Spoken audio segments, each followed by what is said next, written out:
And a Tuesday, and a Benada, and a May, I may, Bosome a tosso a numuno, and a tosso a do me and sa, ewa fimu and ne. No see about Paho Simano, edu, and kono 19 minutes past 6. Yatnasi, I will can see one sem any day eba Robert Mensah Sports on Kastle 90.3 FM. Yenen small rebel no de ba FKK tnase de akwama no ne. Yakohwe amanone nsem no England Championship playoff no. One team eba beka eye Premier League ne ho next season. E was semiensa na eba already Leeds United. One more ene eye Burnley mo qualifier one more ba. Na two na aka wachire and I say one na aka wachire no yebo playoffs and no Sheffield United for ball I say no Chris Wilder mo ne crop for no kopim wo finals na mo twen ne Sunderland and Coventry Frank Lampard mo and na mo bebo am ne Sunderland me who Sunderland no Premier League match pa kwame na ai Sunderland come ban Kenya bad sir but Lampard so no be so che say won so ni madwuma ne ye pa nti na nya fedi agro ho a ye behwe sa game no aka ho nsem kakra no ebeba na La Liga matches bi so beto dwa ni ye beto dwa enra matches eba so Atlanta ni Roma e o Serie A ni mo no ni other matches ebeba so ni nyina no FKK ba do de atodwa Super Carlo Ancelotti and a confirmation about say ne Brazil national team no kwakọ fire Madrid supporters no now Ancelotti kono mu hu ne say na why na ba money baje ho because Alonso na akọ resign from Leverkusen no bibi a chese on na be fa Madrid next season Alonso yin nsem odene de be fa Madrid team no mamenya o message on 0244 743 143 0244 743 143 fa o message ne fa ho bra be ken kai dia maw ewo dwumadi ne so Ancelotti abeye bi ni days for Madrid no how was it obe rating ne say the time was spent with Madrid no obe rating say Ancelotti ne makọ said the man no ye be share sankomo ne bi e wa ha na other issues FKK de beba no nyina ya bo so atimi di amount ye wi e beba efie the first segment of the show no and na be remo Egypt and under 24 me excessive form and na first half Ghana mistakes nko ye conceded 2 goals ye be we first half no and nei Aziz e ma enya ba akote ye game no ye dem pa but it me equalize ye no 2-2 ye nko we akire no na penalty shootout Ghana akwa free mo that's man of fair ma for the jago no so nanso bi mu ka say enya that's man of fair from so and then no Ghana ko free mo no ye be hwe na Eric Alegide den so aka de na tum say o man ayetimu say o man Ghana e ba betena ha na youth football yentumi nyenye ni yedi a ene fa so ben na wo so o man Ghana e be football no because my friend ne yenda achi ti say na 20 na 17 yentumi qualify kwa World Cup ni ade ade a yentumi nyi AFCON dia ene na Ghana football na ye ne pa na ye ne say yentumi nye juvenile football yentumi nye youth football enye ni ye e ma ye nya nkoda dia ene Ghana pa ye da achi no e wo football mu ni wo hefa sankomo ye de be ka ho after Ghana results no ni all other issues are now surrounded the under 20. The last time we qualified to the World Cup no was in 2015. Subsequent years yet man qualified with the exception of 2022. Banya mu win 2021 na yam to me anchor because of COVID no.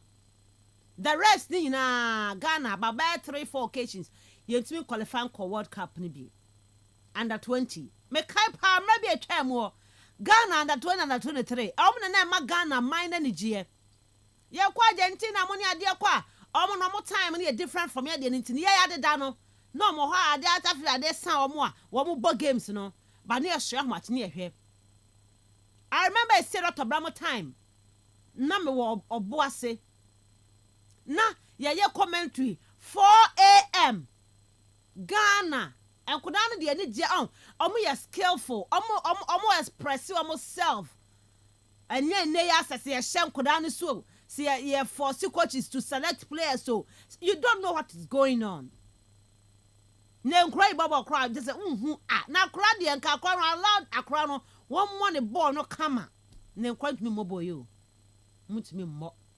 ye beba abehwe e wo show you so ye wi a ye other interesting stories wa ha ora yaw ampofo ankra NST boss akasa fa ye facilities ne ho ye de beba Samson enei honorable Kofi Adams ko for do na ase omo sheda hu dwuma but wo se papa no betima ye dwuma ni papa akasa fa ne ho ye America tufo no ko tumika qualify to the world championship na nkomo bi bo omo qualify ko ye no azamati ba ye be yi free man ase omo ane be ko na azamati atena nchen ye de beba wo dwuma di so Black Queen si say na 20 akọ AFCON anya yie Black Queen so be ko AFCON e be ensei coach na kasa ho nsem no ye de beba any other club issues say aboabo no nyina on the show na Tuesday be bia mu ye pa enso the amount on the show me din at the Miss Ruby Adams FKK dia kwama no ne ho nsem no akobo achew in the next 20 minutes nya hwe na afi ya ba fie na nkoma hodo aka achenya no yet media ba kai say after the first segment no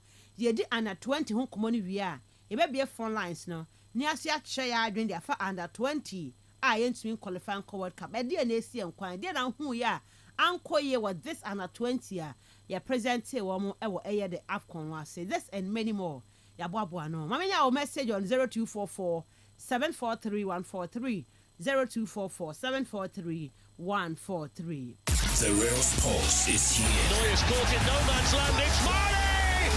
Kastle FM. The Sports King. Kastle 90.3 FM Sini Robert Mensah Sports and I de ma wono medasipi se enei wajebra woni ye etna ewo eye kasa video so kai see streaming live on Facebook Kastle 90.3 FM Cape Coast join the show no ho shebi ma me like na share for comment bra making kind ewo dwumade so to me e the amount on Facebook yen pictures and videos singing and live ho no ma obenya bi enso etumi ehwe yen fast dan fama game park cool chop eye agudi a aba very simple na so ke wo mo no so pa kai say numbers 1 to 36 who choose one number o de akodraw ni mu ye draw na sa number no na ebeba outer we sika wo de to atwe ni ebo ho salmon 30 times up to 30 times in channel so mama say what choose number 9 ye koye draw no eno na aba sika wo de to atwe ni 50 Ghana ye boss so salmon 30 times or the 2 Ghana betuma to achi betuma the 5 Ghana betuma the 10 Ghana to achi the here so number no ebe ba out ebe bo ho amount up to 30 times where the a simple game with serious rewards into for phone or dial *946# *946# na fe game park cool chop agudie no one so far ho ehyemu bi telisa kase sendisika keke famadofo sendisika Telecel Cast to Telecel Cast, and it's still free. You can also send money to other networks. Telecel Cast now they over make payments, school fees be bills be near dianing nano Telecel Cast. Demupa kama. But for phone a dial *110# *110#. And I could Play Store and App Store. Na download the Telecel Play app. No bet me use it. Not me and so Eddie ascend this car aye we be a Telecel cash fraud for no frosters for no much me and man home because you do a deal no very tight papa on Telecel connecting energies na yan kwa kakra na fe yam radia high sense edimekona siasene quality products there no any high sense kwaje odi TV nie fridge nie AC nie washing machines, smartphones, air conditioners near day, iron kettle, air fryers near day, electric cooker, gas cooker, a boost to high sense showrooms across the nation. Kwap na kwaje odi papa eche entwe enyam kanean and a high sense they may be an ebono air for pa. Shana so mama say o mfimfim mantem ha. Obekọ man kesim Blue Hills Restaurant e wo ante kra kwa na kwaje high sense product o Kumase won crying.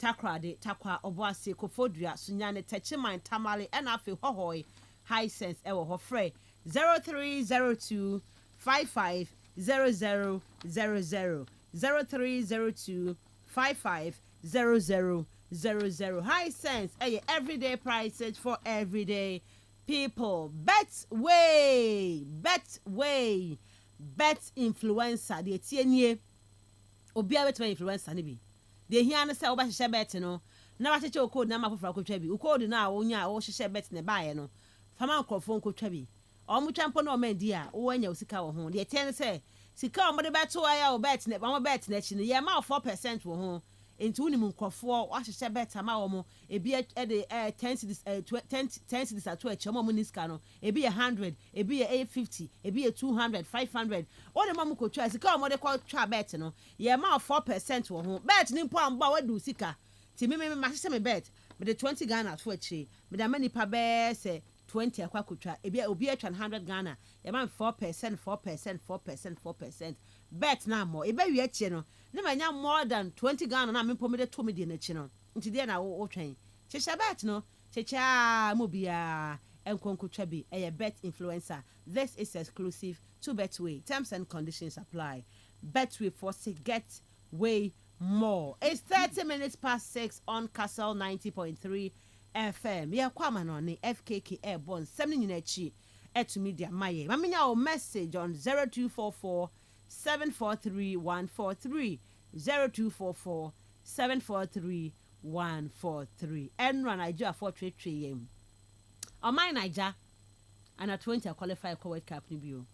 Maybe we say almost support Ghana because Nigeria and Ghana they na for phone abusu phone I just say brothers and sisters. Na Nigeria for it I chef the Ghana agie gom say yanka Ghana Kobi any din ahodo de ha. Oh, enye easy Ghana. Ebe yankwa man on right ba all these issues they will discuss it on the show. But we now message on 0244 743 143 0244 743 143. Baby I will be no pay awajibra with show no. Me chia we pa drivers no ma mo ye duma mo ye long distance no mo kwa ye Kumasi kwankran mo kwata kra de chacha ma mo ye in and out within Cape Coast nya no so no ye checha mo nyina no pay ma mo nam kwa so kwa adwumam ma mo wa adwumamu ma ma bia mo shops amutie ma mo wo fie amutie mo nyina ye chia mo sonko so anope ye ni so pa sa bebia no money ye edidwuma ne yankwa mo no mrai ba de akachi ne de beto aso. The real sports is here. Neuer's caught in no man's land. It's Marley! Kastle FM. The Sports King. I got my power, I got experience, I got do everything too much. Any old man who want to challenge me, hey, I'm okay here. This is my national flag. I'm proud of it. And I'm proud of Africa. Oh, you know, man, I'm too bad, baby. Bad. I got do everything too much. Any old man who want to challenge me, hey, I'm okay here. This is my national flag. I'm proud of it. And I'm proud of Africa. Oh, you know, man, I'm too bad, baby. Bad, baby. The real sports is here. Neuer's caught in no man's land. It's Marley! Kastle FM. The Sports King. Yanko amanone na FKK more eho ensam nyinachi emfa emaye. FKK, good morning. Good morning. And apa bibi ade dem boko de. Yeah, fine. Yeah, da erade ase pa. Me sheho pa. Yanko amanone mre ye ba enkuma kachi bedi. Straight up, yeah, kwamone na here TV at the 7 bro Kastle 90.3 FM Robert Mensah Sport live on Facebook. Obe Johnny show no now so what me the comment about like and share na yentimi enkoye ne memfrem free ho ye be sha se e de fail games ahodo e ba so enra we Syria no ne continue we e La Liga and no so e ba so Tottenham Hotspur omo etimi aye mid the press said ye na ye UEFA for and so etimi direct omo say ahead of the final games no mo enye no next week they are Tottenham and Manchester netball into omo share media na omo de omo nsem so etimi dia ba ni na ye nsem a ye de ebrewe na anope ye be sha se de free enra Syria games no said ye see quite 2 games in a bar so Venezia Boboko no etna fie eshe kanemi no Emma Fiorentina and so etimi mu back where was game a bar so Fali Kande ebo first goal Sanso and Abrantia Fene Gaetano Ayori Stanio and also share second and winning goal na de Venezia Uroma Madragora and so ena ete bako and so the Emma Fiorentina Boboko na Atlanta etna fie echi AS Roma etwa 2-1 omolusu game a check and one new coach on also by Ebefa Jumano Mana Nyoma Konkan Claudio Ranieri Sabri the Enra Atlanta for no 80 Ebo Juan 2-1 and Omochichire and so Eddie Eswa AS Roma Bobo Krona Dimola Lukman Ebo first goal Eddie Emma Mosanso and Abrantia Fanny Ibrahim Sulemana Ebo winning goal Epe so Eddie Emma Brian Cristante and Ete Bako Eddie Emma AS Roma Bobo Konane say na La Liga games and so AC at exactly 5 p.m. first game na air shots here Real Valladolid any Girona ena air ball Real Sociedad enso betena fie na omo nso any Celta de Vigo enso etimi ball 6 p.m. sa game no baso Sevilla enso etena ho na omo aton safra Las Palmas 7:30 na sa game no so etimi ahase na bibia aye kama nti we any games awodo a no so baso yenwura mu won sem foforo na yentimi entoa so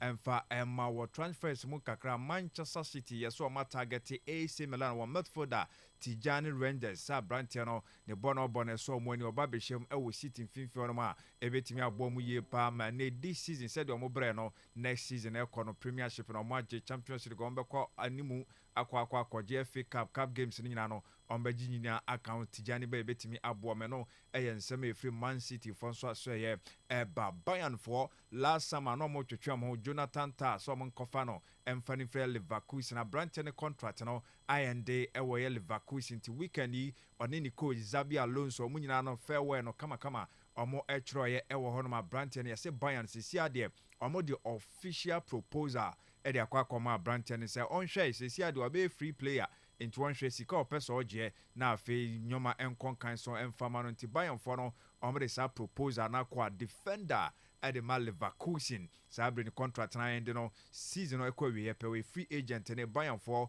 ehwe so metimi akwakofa Brantiano abehye omo kire no na bibia konkan enso e de mom nyon nkwan ye so omo hwe sesa Brantiano move na ntimi amba Ronald Rojo ewo FC Barcelona no eno so omo so betimi akwahwe ne mum ye se Barca wan so no Rojo ya omo nhada anyada no Christensen sanso na Eric Garcia omo betimi adwo omo nyina kwan ama na konti se ba ne sadia Jonathan no so no Bayern for twetwe omo kakra bia omekwa akwakofa no no so aba be hye kire de amom ti Jonathan Tah sisi ade ne ho abanwo eye no eye nsem efiri ho enso etimi ede eba ede ema Dani Carvajal back to full training with Real Madrid one squad no eye FIFA Club World Cup no mo hwe so omo so betimi akwakobaje so omo kode a omo hia best players nyina ne Dani Carvajal after opra no ono so etimi ahye training asia bibia konkan enso etimi ede man Rodrigo de goals so no yes so many options so betimi free Real Madrid bobo kunum clubs abibre ayo muti ukosaudi ono ma clubs ni nyina bika ho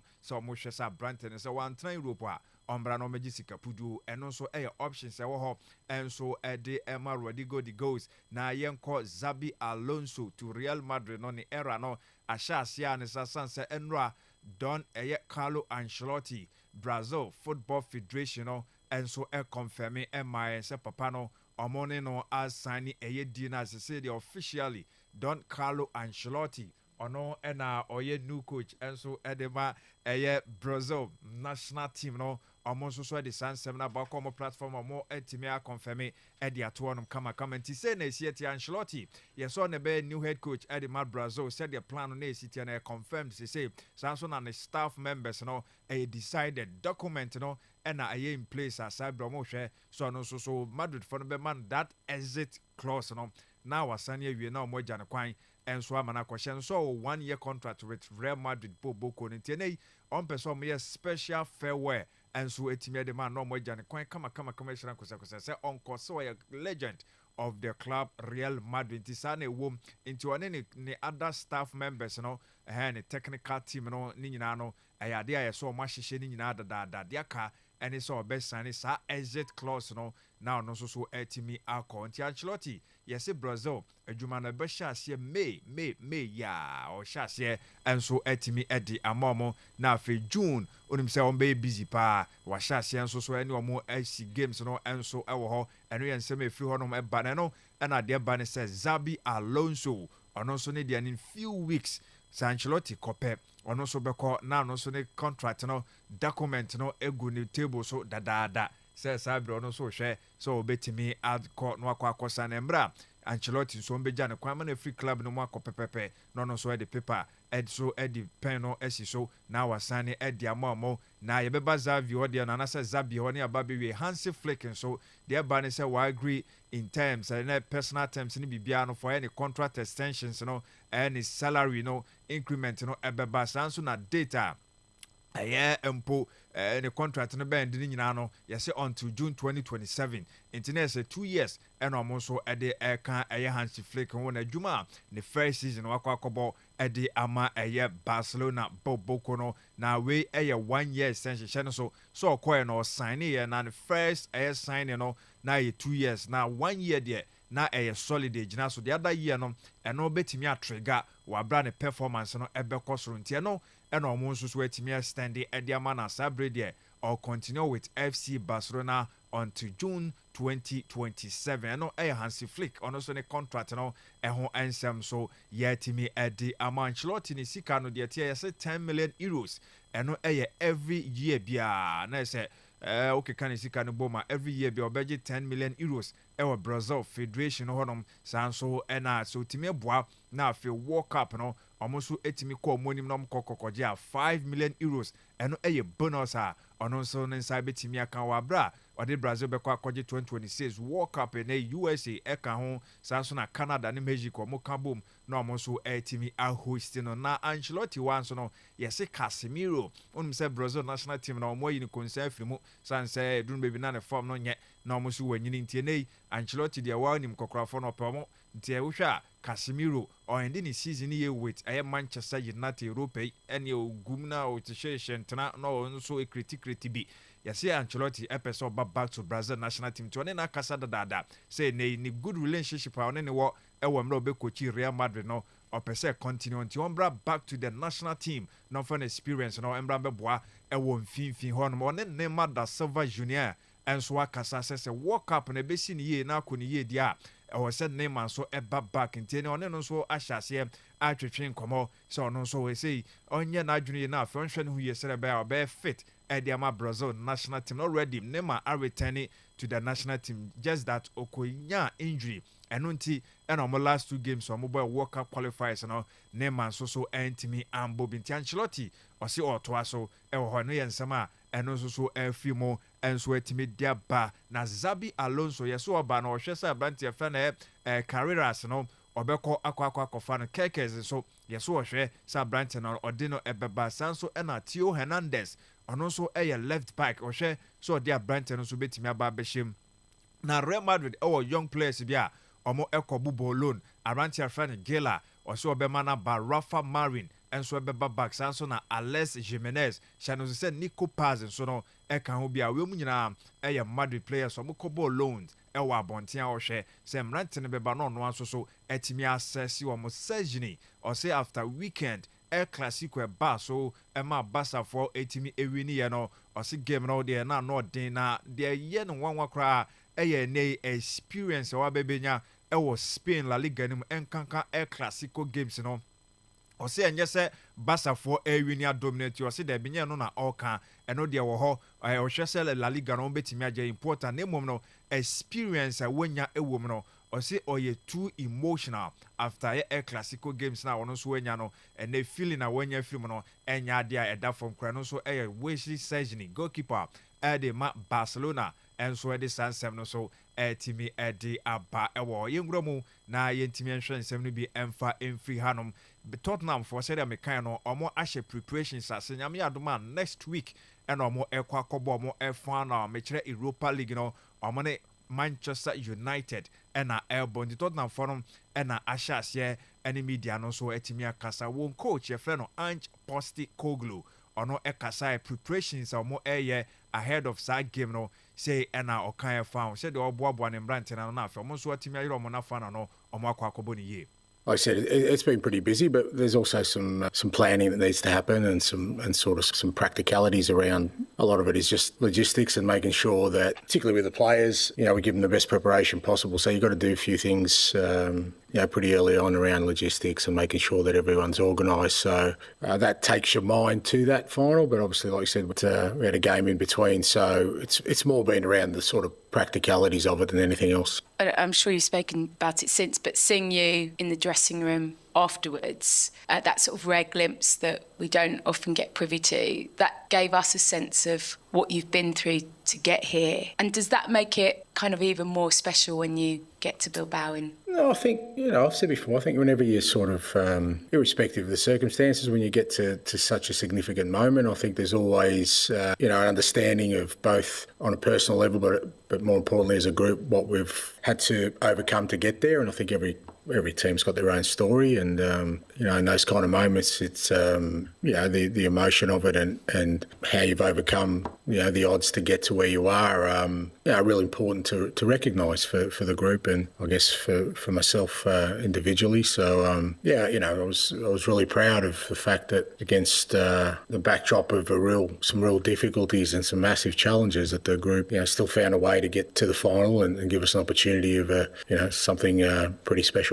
Yes, the idea of more preparation now more of a practical something into more practice tactics and it's annual now for Bibia Conkin so me Eddie Amamo so and now we're grateful to players and Embra season and then your men kuyi and for more domestically or more boy you know no more show good attitude, no more fight at the club no aqua kodum pempen so more do away Europa League and Europe. And no air and some Ange Postecoglou and sweet me there by it in the focus on some air practice here quite on befaso now at the end of the day almost so a bit me AJ trophy at their mass supporters and I see players or do a more cutting woman in say nay or person feel fresh now if you're ready for the battle. We got enough injuries, mate. We got enough injuries. I'm putting them in cotton wool for the next 10 days. Anything seriously with the way things have gone with us this year, any extracurricular activities are going to be at a minimum. I don't know if you were watching training today. We had Reggie tackle Brennan, and they were on the same team. So it goes to show how we're going. Enti ano yan sama wa timi ade about tin semna na so obenya kra na say nei efi sa be ko say final be ba Tottenham for mu nsia kan bia me no eyen sama timi dia ba say players no check o mu ye hire be a omo enkonko fa ipra enom koye nempo activity bia nheda emfa so bia mfa mbre players no say be a omo so enkolu so e focus no eyen sama timi dia ba no nti odo omo kwhye cotton wu mu eno eyen sama coach no the abani players ni bi so timi akasa the afa game no Abrantia Fene Guillermo Vicario no and a goalkeeper at the Tottenham Hotspur now body o mabedu some people so person make history with the club. Yeah, of course, it has been a tough season league-wise, but what we did in the European Cup cannot be diminished for sure, because we have the opportunity now to play a final, and I don't know how many times during a career this can happen, so it's a big opportunity for us players, but for everyone involved with this football club, for the fans, and we have this desire to bring the trophy here, because for us will mean to be in the history of this football club. We'll be on the photos on the wall inside the stadium, so it's something we will look forward to try to do.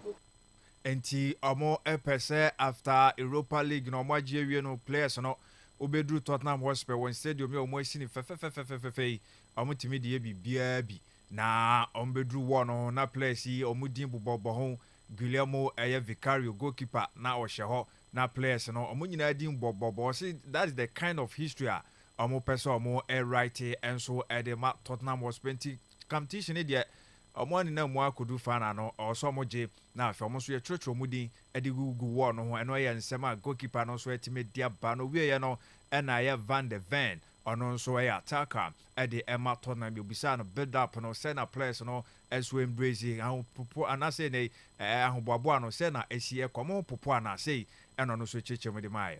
I think the build-up will quite be the same, to be honest, but of course the feeling is different because it's a final. So yeah, the feeling towards it will be difficult, but I think everything else will be the same. And the fact that you've played United 3 times this season, you've actually beaten them 3 times. How much of an advantage is that, or does that not count on the day? I wouldn't say it's an advantage because it's games in the past. So this is a game and it's a final, and I know in a final everything can happen. So yeah, what you say, we won 3 times against them, so hopefully we can do the same thing for the final.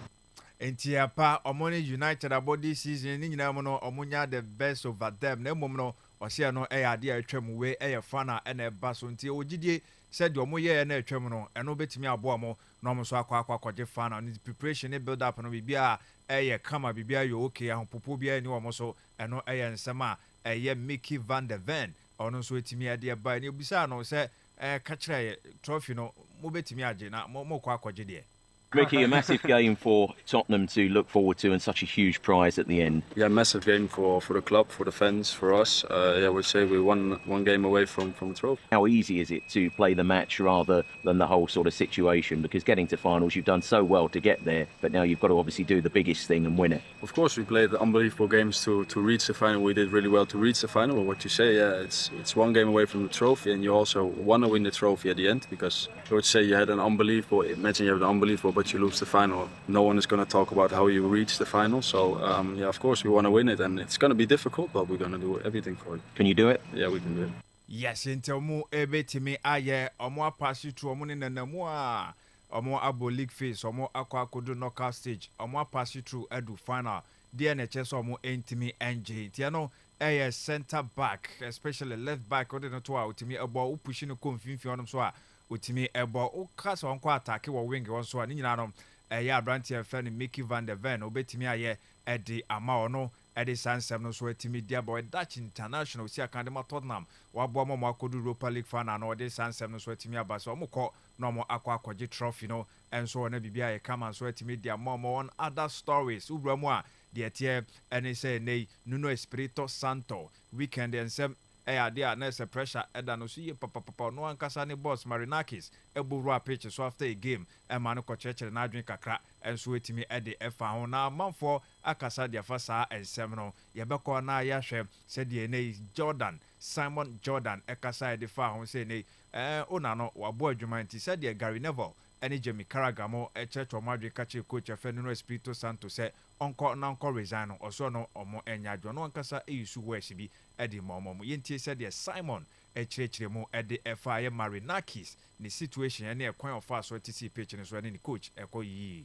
By the standards of what people expect people to do, probably not. Was it necessary? Probably not. Is it necessary for Gary Neville to make those sort of observations? It feels to me sometimes that him and Carragher are now making observations simply to get attention. It's a ridiculous conversation to suggest that Nuno Espirito Santo, that was brought back from Middle Eastern football by a motivated owner that might well have stepped across the line in the eyes of the orthodoxy of how people should behave in the football world. The same people that have this orthodoxy don't hold the standards themselves, but let's just say that they're right, that it's not really necessary for an owner to walk onto a field and to do what he did, but it certainly isn't necessary for a leading pundit to come out and say, right, that's it, you should be resigning, you should be going in there. I mean, this is silly stuff. It's not even grown-up conversation worth commenting. But to go on there and remonstrate with the manager, no, it's not necessary. But there was different ownerships, there's different models. One thing you cannot deny is this man's commitment. This man's commitment to his football club, whether you like him spitting on the floor in front of officials, or whether you like the cut of his jib and where he's got his money from and what the calibre of the man is irrelevant. He has bankrolled this football club to such a level that it's catapulted them out of the doldrums of 23 years in the backwaters of football. There's been some significant people. Nigel Dougherty was a friend of mine that owned Nottingham Forest, well-heeled, financially highly motivated and very committed to Nottingham Forest, couldn't drag that team out of the championship. This man's come and done it. And so, you know, he steps across the line. The balance is, what do you want? Do you want uninvested owners or do you want emotional ones? Do you not believe that Espirito Santo would have known what this animal is? He's worked with him for a year. He knows what the man's capable of. That's what I was able to deal with. It's other people that are becoming offended on behalf of him, and they should pack it in. The principal identity of Nottingham Forest, with due respect, has been established by Marinakis. He has bought and paid for this football club to get itself back in and amongst the elite. The reasons why that 18 months ago, 2 years ago, everyone was saying what a shocker he was. He was buying players and Steve Cooper didn't know whether he was Arthur or Martha. They don't say that now. So you're saying it's all right, he was on there? No, I'm saying I wouldn't do it.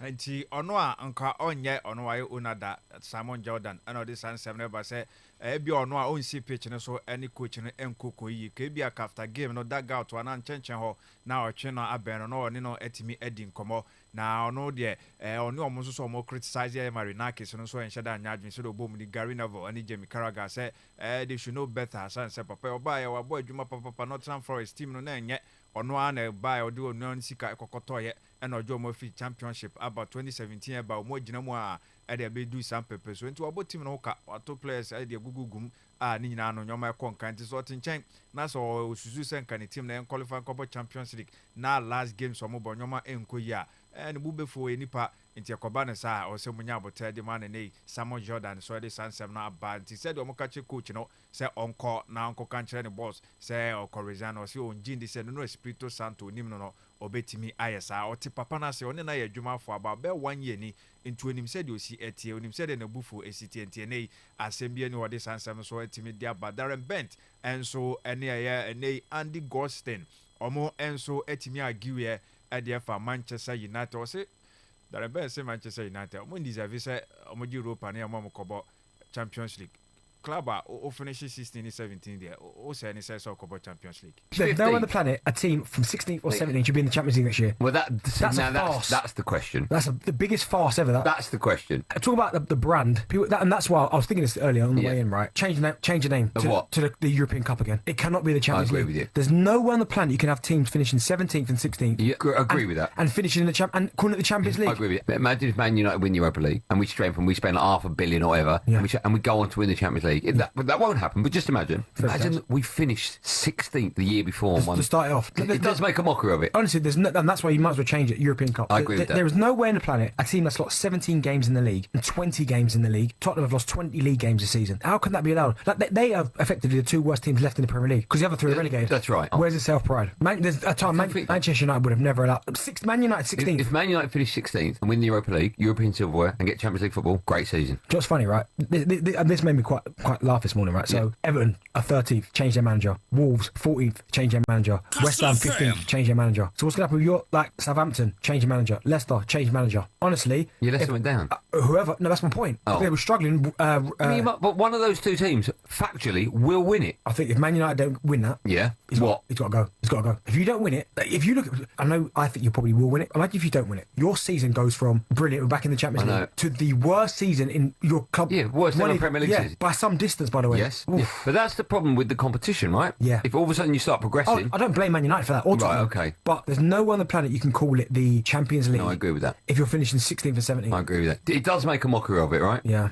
Enti idea as a competition or champions no more air trade no sense United o finish 16th 17th a uni kwan say okọ champion ni nyan so akwa Europa na no na Darren Bent e kato say ne Ruben Amorim wantimi anje Europa League na United for empam no na onko sense who clubs bi a more finish 14th ni 12 mpo no more saki coaches so the obubo bodi na no nsama Darren Bent so I give we say nay United omu season no enye no po de ohunu say the man for so kwa Europa onkobo Champions League no mo nyaje say the omu season edi no from Champions League enko Europa and say ko Europe Cup and say Europe competition no nsama Darren Bent so timi edi aba Karaga say an slot oni hu kwan say my branch na your friend no that is Trent Alexander-Arnold Omanebo games na kan sense supporters no be fusa he say we here points be a trophy no aje.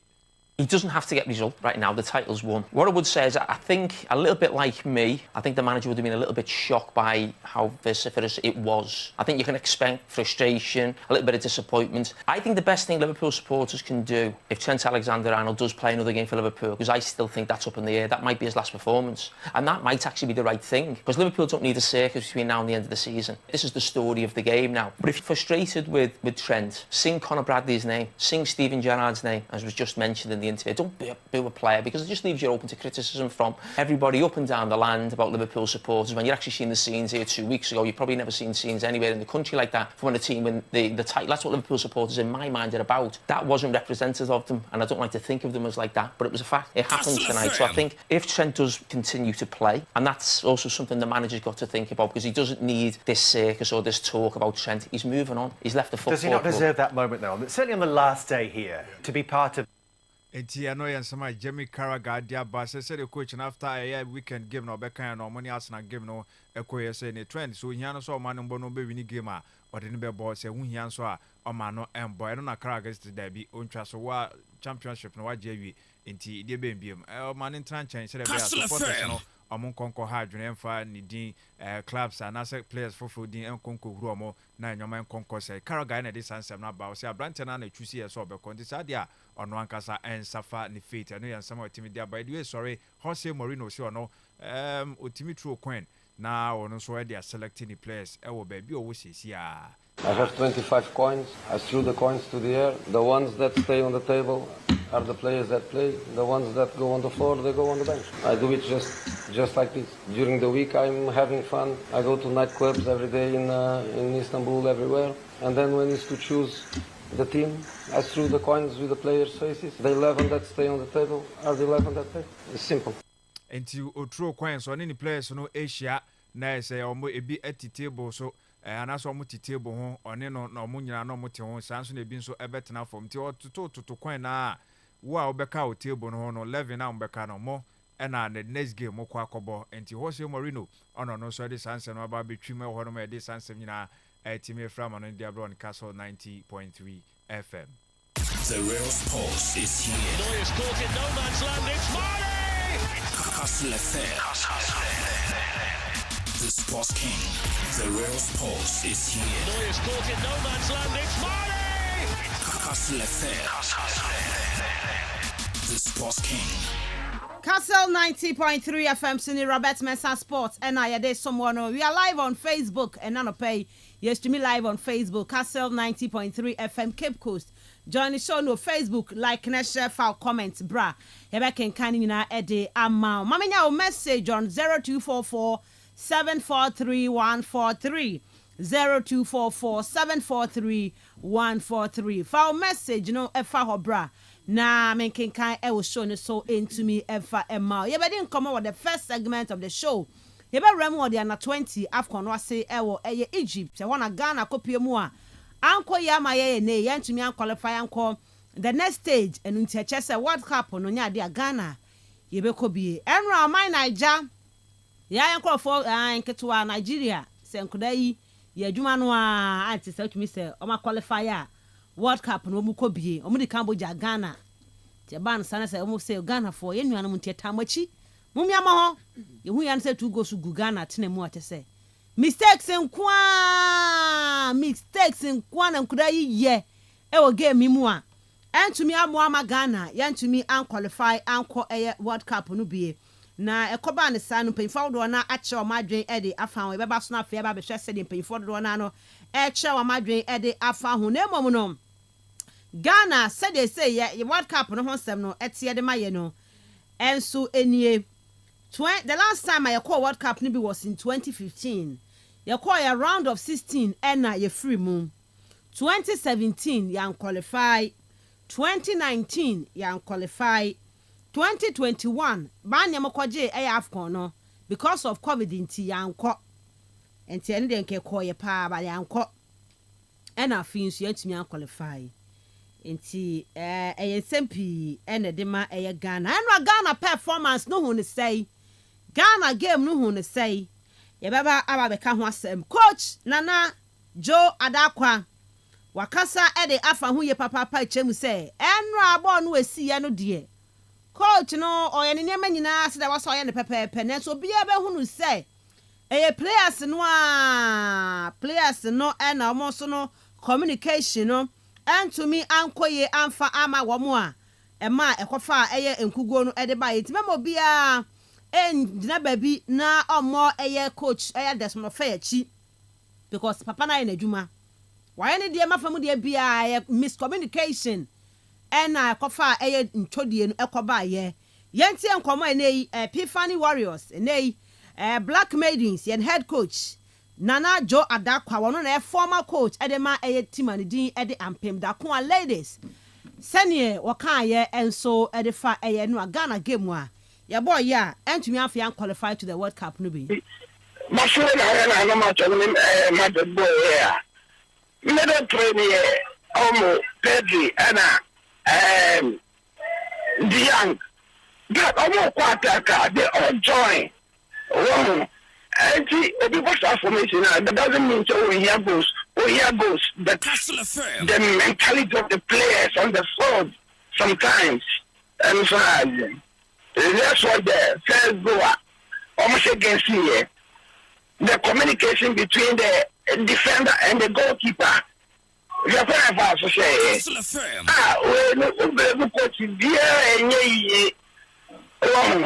And I get a run of play. So yeah, that's my show to but players bit my disappointed. until someone fight it back. You know, so many energy. The Basha. Okay, another third goal. Why you say they did the African? And you know, said the Ghana conceded 2 goals. No blame coach Bia Enye. And you some coach Nana Joe Adakwa. What they are to dry. Young Kwai, Kane General Manager for Swatreman, Randy Eric, Alleged there. And on also say, hey, on my year, Timway.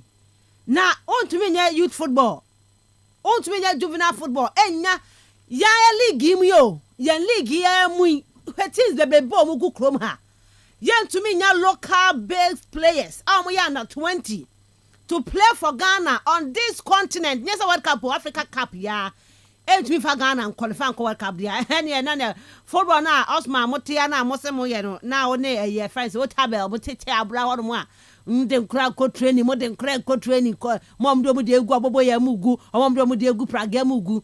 And then Osman born now, Mosemo, and say. So if our league cannot produce the best U20 players for us to take to an AFCON, not the World Cup, then please, let's stop playing football. Let's stop. Let's stop.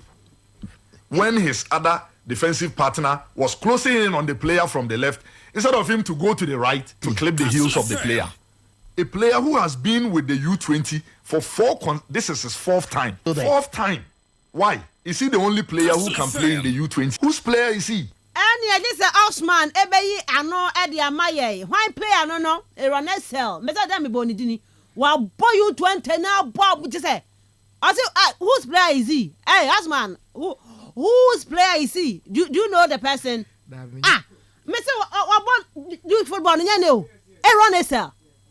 Quite red card, who here? Boy, what national team here, boy, no improvement. Something go, boy, Blasters one can check. Two mistakes in Kwan and Cray. I for players, no more, son. One player, and I'm was oh, boss, I want to improve. Said I don't call. Dear, I'm a want, Yama went to the Biabuya, Ugusugu, or Huanimasi. It's about a shame a Ghana game, no, very sad. Young World Cup, Nibi. Egypt, a year free one penalty shootout. Penalty shootout. Any defeat. Hey, born here 2-2. I born here 2-2. Over the camp boy first 2 goals. And Sunday baby first half. And Aziz about my dear will take hand back quiet. Sabbath can have your mia. Last minute to me now. They colliding goal no. Emma Ghana. Ya de copy mu extra time near dear. Ne am farmer ya penalty shootout no so no. Ya say back up about 5. Ya say back home the man say be. Now need you come edit for we. Okay. The baba be this hand come on yeba. Aba be share. Mama your messages ne be friend for no na fe. Mema Osman Akwaba officially na fe yamra. Good morning. Update me on Man United by Gospel. Gospel per update on Man United. And Osman ya no if be the abreno. I think Real Madrid should bring back Zidane or they should buy Jurgen Klopp. This is my opinion. It's me, see water. And to compare Alonso be Zidane or Klopp. Mami shake is so per Klopp. Per club or about club per club on pay be Alonso be Alonso and someone with a mouth. To see what Eddie or the Aban say hello, good morning, champion Miss Ruby. As for me, as a Madridista, I prefer Klopp than Xabi Alonso because Klopp is the one of the best managers in the world. Otuga, Eddie Free Samuel, and Eddie Abon, also some Alonso, Kobenya Klopp and Kope. Good morning, though. Okay. You also want a basketball. Okay, no problem, no problem. And the idea BM now say that NB. Okay, God bless you. Are there a win farm depot? Also so per basketball who common Okay, no problem. Anyway. Now, I will say good morning, Miss Shubi and your team. Can you please give small update on Bayern Munich camp? I go by the name Discover from Abrobiano and also do the Anidifra or the Abba and was say we thank the Egyptians for eliminating Ghana from the tournament, preventing them from participating in the World Cup. Glory be to God. Hey, Russell, Edifree, UCC, and or the Abba, Russell. Now I say good morning, Miss Shubi and your crew. Though we conceded 2 early goals, but our boys played really well. Just that they were lacking self-confidence, and they paid much respect to the hosting country, Egypt. se baya edi free Zion ene di aba mamenya also message on 0244 743 143 0244 743 143 also file message efa hobra yen kan fama wetumi so akopie mu live on Facebook you stream live ho he show ni be na like na share file comment bra na yen kan on the show for you. Osman, good morning. Good morning, Miss Ruby. Anopa BBI eboko. Ruby, I about so disappointed in yesterday's result. Yeah. BBI fine. BBI fine. And there's I am yo. Yani youth football no, it is on its knees. Kai na you move for the administration be na yempe on. I'm ka say age ayi. Na no aye boy ayi say Olympic Games ye ja na 20 ya na ejeje man me menya na eje ya. Ye boy U15 okrom ha no menche bia po Ghana na host African schools and a 15 man eje me man di third. Yes. Ti no di asem na baby ni aya ze but under 20 no oye omani bia ne best solution to the national team. Under 20. Under 20 no. There was players who under 20 no, almost about 80% of them will make it professional. Okay. So the moment I under 20 on konenyimu no actually the Black Stars and national team transitions no. Intershare the Spaniards are young one. English for be was starting from under 17, under 20 and everybody young players are in the Three Lions World Bar. So one G trophy in power when they go to the World Cup, they're able to show their stance there. Once what your man aboard when you move.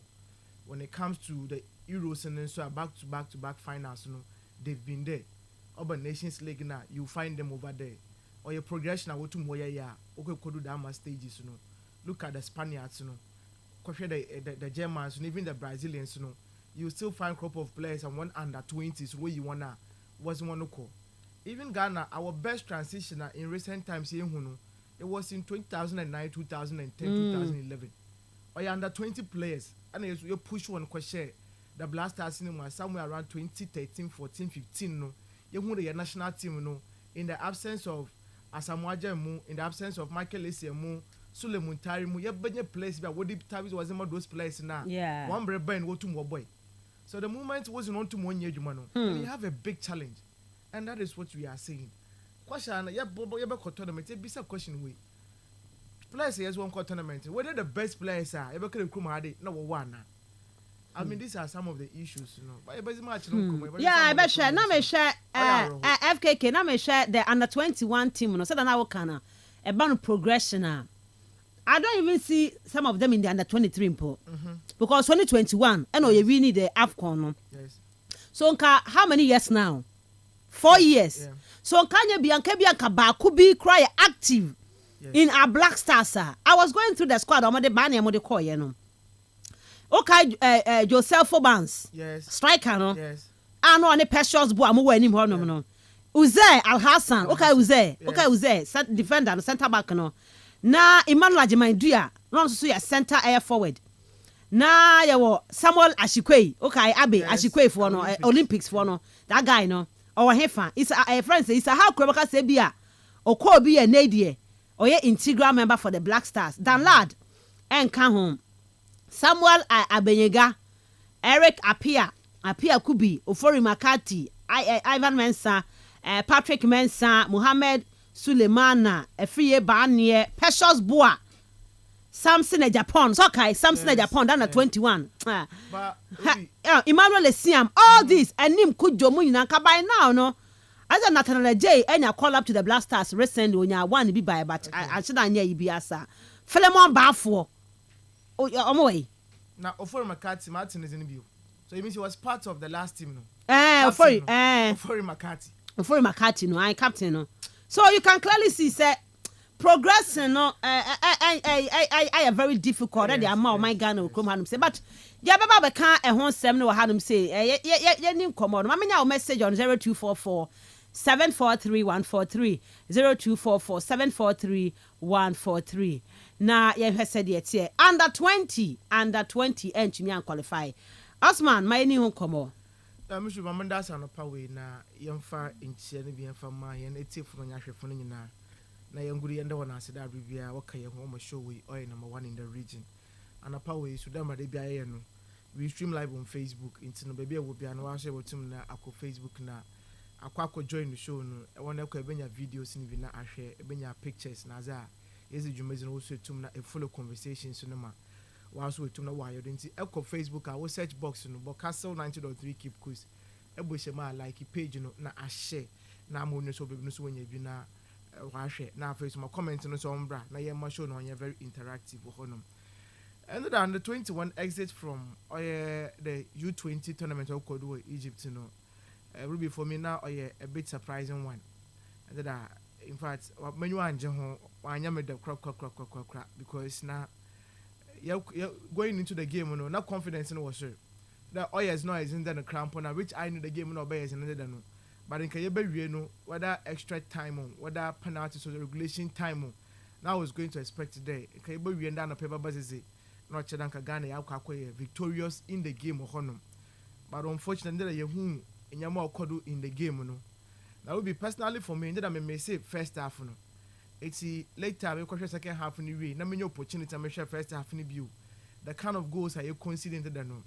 I don't come upon, I don't come on Kasankasa. And now, I like that no Kanu. You may not certainly want to blame the coach. Yeah, I know a coach Adakwa. Coach Adakwa. And to me blame you coach, that is unfair. Yeah. For the kind of goals you consider, no.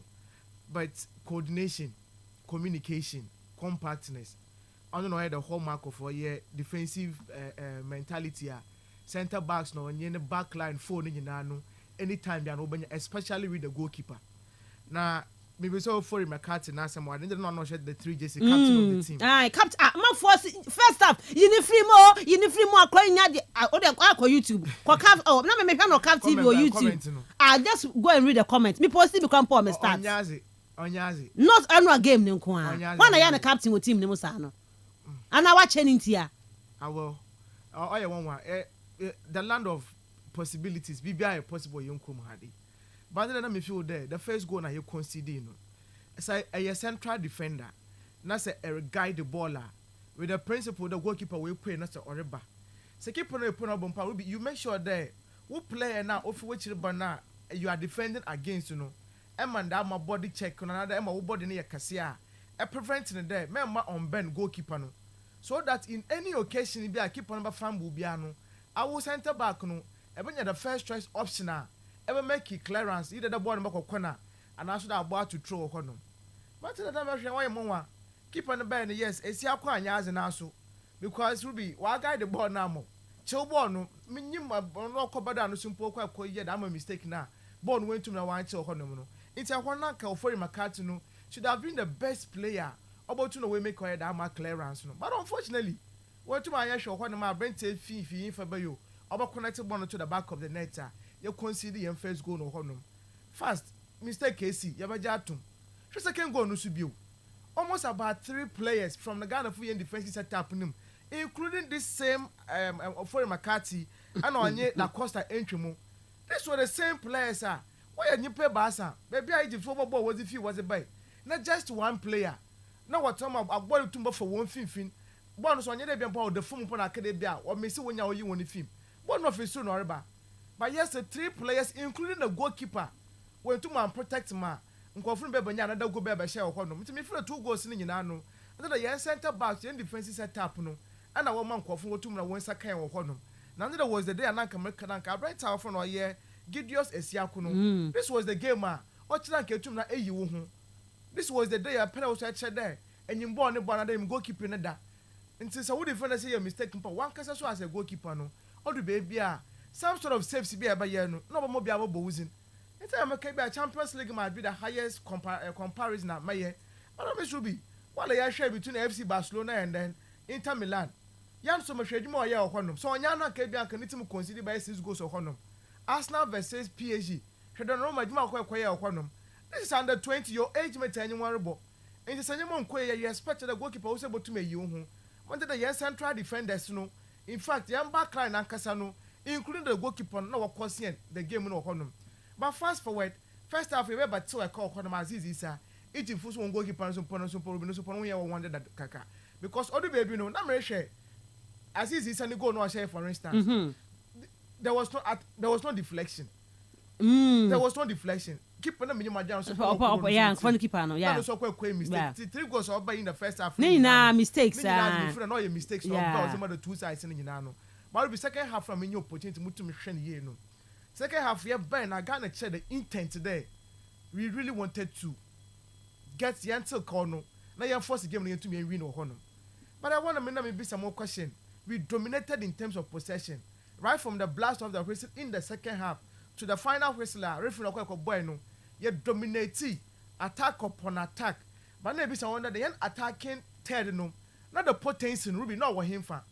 Because what they be no margin him there. So Asha Ghana under 17, Asha Ghana under 20. Your footballing philosophy now. Ruby on your balloon boss. Your balloon boss on the counter and yes, it is always effective. I saw a lot of cross and a lot of the area doers no. Egypt which are there, up by now 1 year money in the air. They were that good or honum. It's a one about Biana wa clear honum, or Biana wa clear honum. Now, Miss I because of your chen yendi and into no. Now, coach of fame when they're born, you're fun to form. Now, possess name because now Egypt for that child says the ball to form 1 to 1 year number. Because technically, now young players, no, they were much more better than the Egyptians in the second half of honum. But yes, still no. Now you're my yens yet to born be a plan, you fly bono. Bono call in Tenum play, even your button pony and the easiest of the passes, no. Player now, you put good no. The monk of one of on passes. Not pressure to about between the bin of and make clearances or honum. In the Egyptians, they were very smart today. A quantity behind us, and once want to one shall go now. They had few opportunities. Around that time, you defend the Yaka. But all the baby no one know, I just when defend the year. Pressure no to know a quack or ball honum. In the time upon out to more beno. And reference the Rosie Born Ruby. Minim, but I want to say, oh, the Ziboni papa. Mm. Young Ghanaian referees won't see. Many sure then you put the bone over more than by 35 feet. Dabby. I shall taste now confidence and don't know one. No decision making. Most motor consort of Vano. I mean, Ruby, she was fantastic on the day. And not or exerting authority of honor. It was one of the games, sir. Against North Africans. Share a corner over for that one simulation, no. What by ye? Makes my players was it in whom he was about to do. But yes, still no, and I could take any chair there. When strength of one lifestyle. Into about to know I should have born with in a faint team of honor. Until that again or born of home wasn't. And share penalty a cross your father by no. Me sure the referee knew.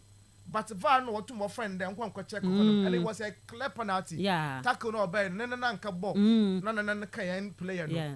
And a Suleiman or if you bench or bay no. Shall cross your father continue ball nichi. Under pressure. And not too much that I'm going forcing the game to an extra time. Still now extra time Ghana still was dominating. But yesterday 2 minutes should go on them. Fine. Yeah, ball extra time here going into Mamba. Penalty Ruby said Egyptians now. Keep on an original moon now or make a lot of the same. Yeah, almost changing no. Because they had a game plan. It was in the film. Yeah. Now was a youngster was in a bag. It tells you their preparation. Never saw the Ghana in preparation no. No what him. I don't know mom boy na. No, but in Pakuno was a penalty under pressure no. Suleiman no. Penalty no one mobi. No one penalty ni bi. And I'm a mental say in your master say in football. Say the penalty shootout what body recently now. Club be the best penalty takers. Someone they call first. Was start because we be able to see. Until then maybe someone that yes, or your central defender what to my boy share. But all the baby that mean now you prefer efficiency over some of these things, you know. It's just unfortunate. And I call see penalty no. Now records so had Ruby Orchard there into the yen. Okay. Yes, because some of the records, you know. So Yasha Ghana in the under 20 tournament and the competitions now. That man they fake chemo had in Egyptians, you know. When it comes to the history now, when I saw be honum. Ghana yeah bought quarterfinals in under 20 tournaments. Now here's the penalties, here's the settle or tie no. Or 2 times and a 2 na yako. In 1989, you could lose as a man Algerians, you know. Okay. In penalty shootouts. And at 2021. Yes, they are penalty shootouts. Yes, you best share or Cameroon. So no tell you about 2 a could you win a course you lose or honor. Into a coach now I prepare for this situation now. And more first 5 players are around that time, no. Anyone about some of the teams in Pony won't put there. Beam pose what child keep on about 1 Friday, about Friday, obey them. But be sure the end of the young yans no. And not then. Okay. Now I as I answer a young boy home. Egyptians now so about 4 penalty shootouts. Kastle FM. We win 2. Okay. And once we lose 2. Okay. So clearly, say you compare these 2 scenarios now. About the Egyptians, because when you could have a situation now, I have pressure to more bar. So let's prepare ourselves better for that much situation, you know. Into regulation time now, want to win the game, you know. Now, mobile here and they force the game in penalty because they are boy and one. edwuma no yebotum na yebeye enti keeper na obai no yen first goal na yen hye na hu that Azizi say ye no rough bi kakam o ye ne ye and it tells the mentality of them goalkeeper na obai no enti I want to me hu yen players no ase no bottle one do kakra and that is how it's happening in the game. All right, that's and then Ghana losing to the host nation now or host under 20 tournament no yebo against Egypt now so play losing 1991. Okay, but then fast forward in 1993 yebo against Mauritius Ghana qualified against the host nation. Morocco 97 we did our job. Yebo against 2009 Rwanda and Algeria 2013 we could qualify against the host nation but ended on was the day I am Yokaka because I felt today those some of the players they could have done better. Okay, for instance I rent our from Jerry a free yes or a good player but player come ball Saturday was not playing waba Sunday Monday yeah ball will be any coach bia or your work the sort no them playing a one start game because I would training without the player. Yeah, everybody so bobo bimpa e bia second half no okay. na introducing the game but why was he started in that particular game no?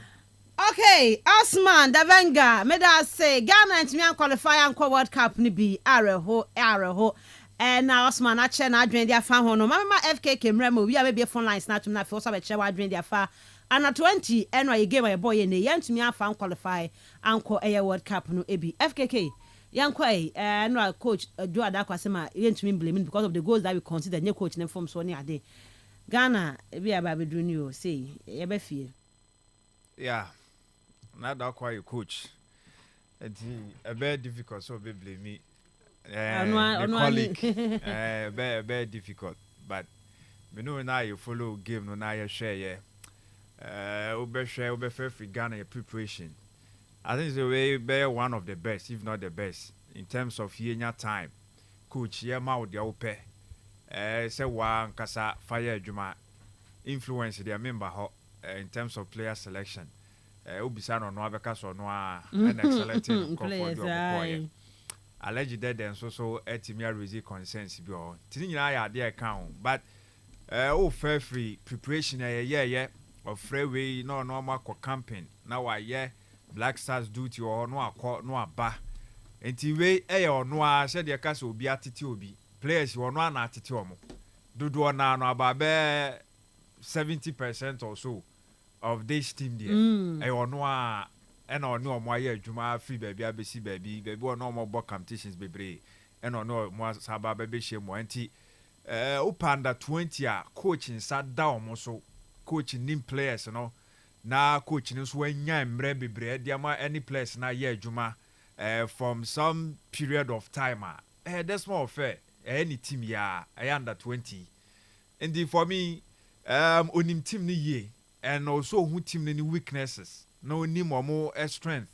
baby a one so now o define and also designing well structured formation and also style of play I be you to no more ball game or no pay say or mobile anything I know complaining be no during games you know so from your first game na be see no ade no kasa bebre I say ade unim ye de enti na wo ye ni say and so say nana da kwa kansa ne de coach ni me sure so no be take responsibility for your bad performance and I say your performance be be edi kokodru ye say na expect say be qualify to the next stage na ntimi an qualify your person call World Cup na we ye ntimi an kono obeyi players no obetimi abomo echi ube come from so mo ye ampa coach bia person ni team belusi coach bia nkase player uye defender ball ba men konko clear coach bia nkasa but ye wie nso na se wini a coach na no so beje ne samba enti say ya nkwa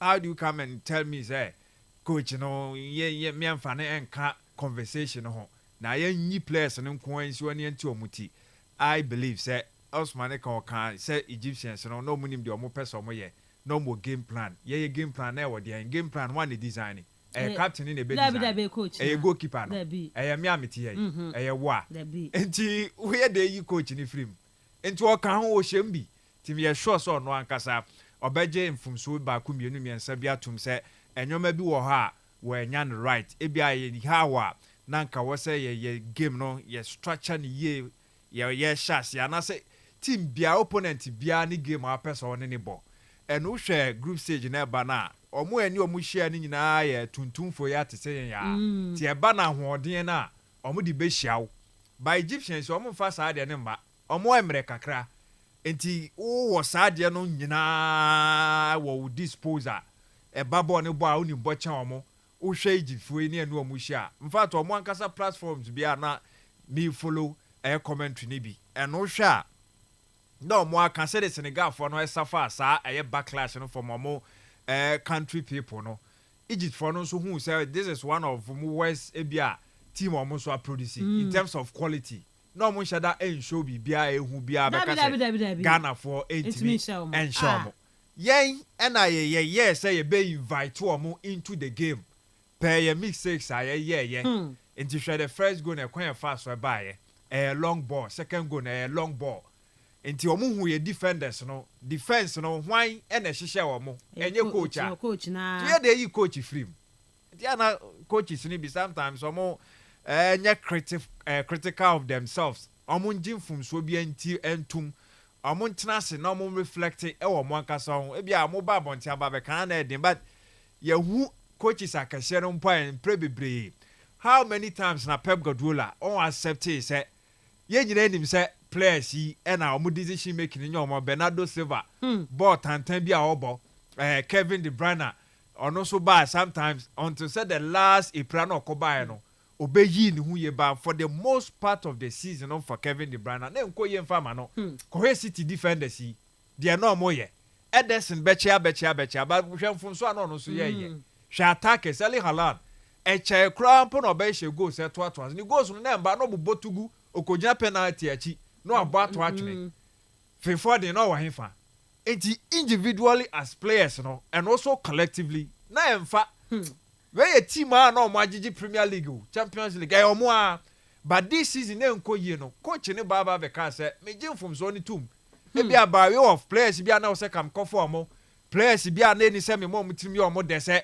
wo de chinchina wo nye starter so wa me bo bi ba bebo any side ni nyina no yade a coach winya no wronga ebe kwatia wo team ti eya na ye details nketen so anya sensitive enough na one bronde wo thinking na wo di kosi ba bi fa kwa players ye di begu omo so sa but as a coach there me sure say wo so hihye nwoma yie na e fa de ma wa ye 3 games ye ball no group stage say me dey me huni time kan say game na nyefe wo nhye dey huni yie bad asa ne e wa de ba ko say yenim say ye dan a ye behye yenim say ye dan a me Senegal for no matter kan na nya prolific ye no boy uhui Congo for uhui na Kara for Central African Republic for no matter kan ye ba be kan say na ano nya hye but Egypt for no hu say ye ntime ne Ghana embo sa possessive football no enti ye nya de ba ko ye na attackers no quick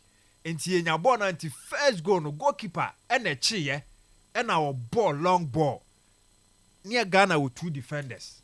In fact, back where midfielder in DM no, any McCarthy, I know the last person. For me, Sabon no be a keeper no. She a code in the bebom there, but me blame money bebre. Defender no say come eduma simple. The dream self ya or free by any na dia be gune so. Ma eduma ne simple en fama. O say na ka do baby obe make safe so. That's why you can what saves on so make ye no. Edema make sure say so ye deficit na be 2 na no say the be ase ye betimi stay in the game o make a lot of saves etimi the boy enti sa eye first goal ni de me blame ye captain no ball ne ba ye na no e bia e si ho ba ko na bounce ye no pofri ho fatu ba bi fatu throw bi na eje wa home because now untimi I think say a sense of awareness no and letting it down now lucky e wo because from the word go unhunim obia ofri wachi eba unim players do opponent players or moba enti ball no nya beto so na no bofa to baby yesi safety first ansa na mo baba be hihye mo ho na motimi defend say throw now the two na motimi dia common but yes obefre goalkeeper no into a action and na make no say wa awareness unim de ofri wachi ba sa difficult decision unkonkonko teki e ho ti eno na eba mu se bia na da akwa ka se eno na eba ne sa de player no decision eno nya ne wrong ena e man kofo ba be fa ho enso eba be share then the second goal and also a long pass from where almost center back. And a buyer, and also so awareness, yeah. And I ain't me, I'm fighting for the boy. Nipa bako ofri right wing ho, and as a left wing ho, Romwa. Asaba be bobo na she. It na make us say, invited the Egyptians into the game. Say, omumbra, no mumba sa game no. Emeye din and for me, a good start. Nya sa start na ne pepe say. Ken sabe kan na nka yetimi akwa nti conceding 2 goals no. Na anytime bia no game no be din etimi di amount. But you buy in the second half no. I think it's a game of 2 halves. First half Egypt for no enyai or more chances no few ones nearby no. Omu timi make use of and omu take the lead. Then now say Ghana be fight back. And a second half no. Ye baby we adwuma no. In fact, ye force game no to extra time. And if your time I dinya penalty na your boy share no Suleiman I think say you give it to him then the composure or the be gina actually said they na goalkeeper na 80s you know o make sure say or this is running be share mu nyina no onya the best over him the technique behind the ball the power and also baby or the ball ne to ye no na keeper na ntimi enya ho hwe ya boy extra time na wie ya koje red card ya ba as a man down still now you timi fight here Edni Kokodru shootout no me blame me sao say wo sa obese movement na difficult that final no movement be na in the chair only almighty Brazil say no soeboje and na who say na time bo penalty nsu bebre e wo ho no say sa level na beti ense firi ho ntem na yetimi ade akọ anim by stage na edu no ye make say baako and obviously unim sa Egyptian dia eba no penalty shootout na omo was had na chen obia e wa Africa ha but obviously be akabeka say ye my best sticker ekokoteki ya na share ya can also be a different ball game altogether. I believe say game no nanka Ghana betimi ayi bibia nka ye ntimi mani konkodru extra time no pay quality any de na show kakra no ye twen ye ene ma de na ye difficult edemaye ene kokodru sam pepe so kokodru ya ntino na betimi ayi obia game and Egyptians no with sa number 12 ni behind them no eno na ebo am eno na meka say na no betimi play important role and ebo am ye pa hwe won supporters no omo ginamu sa from minute 1 to even extra minute to the penalty shootout no no mo ebo mu chidom and eno na mo sa spirit no emmo mo sa gidie ni say o betimi aye adwuma no and na dey na e push omo and Ghana I feel say ya yiri ho in the second half no there but the my ho kwamane to in the first half no na ebekọ akoye difficult and tactically no munim de omo ye no mo magame ye simple e de mo ngina ball no so nche pa no munim say defense no tokro di dedam enti omo betimi a pounce on e no mo ye ya yenso ye a lot of mistakes into sure say na make 2 goals ni na no enye gifo na beka so mo ye adwuma bi be force ye because we a long balls and a buy and a yen timi defend ye and omo be pounce here so you give it to the Egyptians or much less ampa e be a bad national team na on sheda nyada omo youth no bebre there but then omo so eguso omo ba kakra na ya ka se be per the records no omo so agi AFCON ni bi and pre 9 intina Ghana en sheda ni bibia bro omo so bebre in terms of say be a record say we hold the records na dia cha omo wagi for omo so wagi for inti potentially said the what's a percentage so betimi agent almost was so betimi agent de na aka sad details in kakra we give no tactical details ne individual details collective details no as a team no on sabe kind of right now also wetimi de akọ and na Egypt for na what the chain o ye na omo into wetimi de kwenti na da kwa wa kire wa adwen de but ye nso ye hwe game ni bi ne nso ye hwe no how lengthy of a timer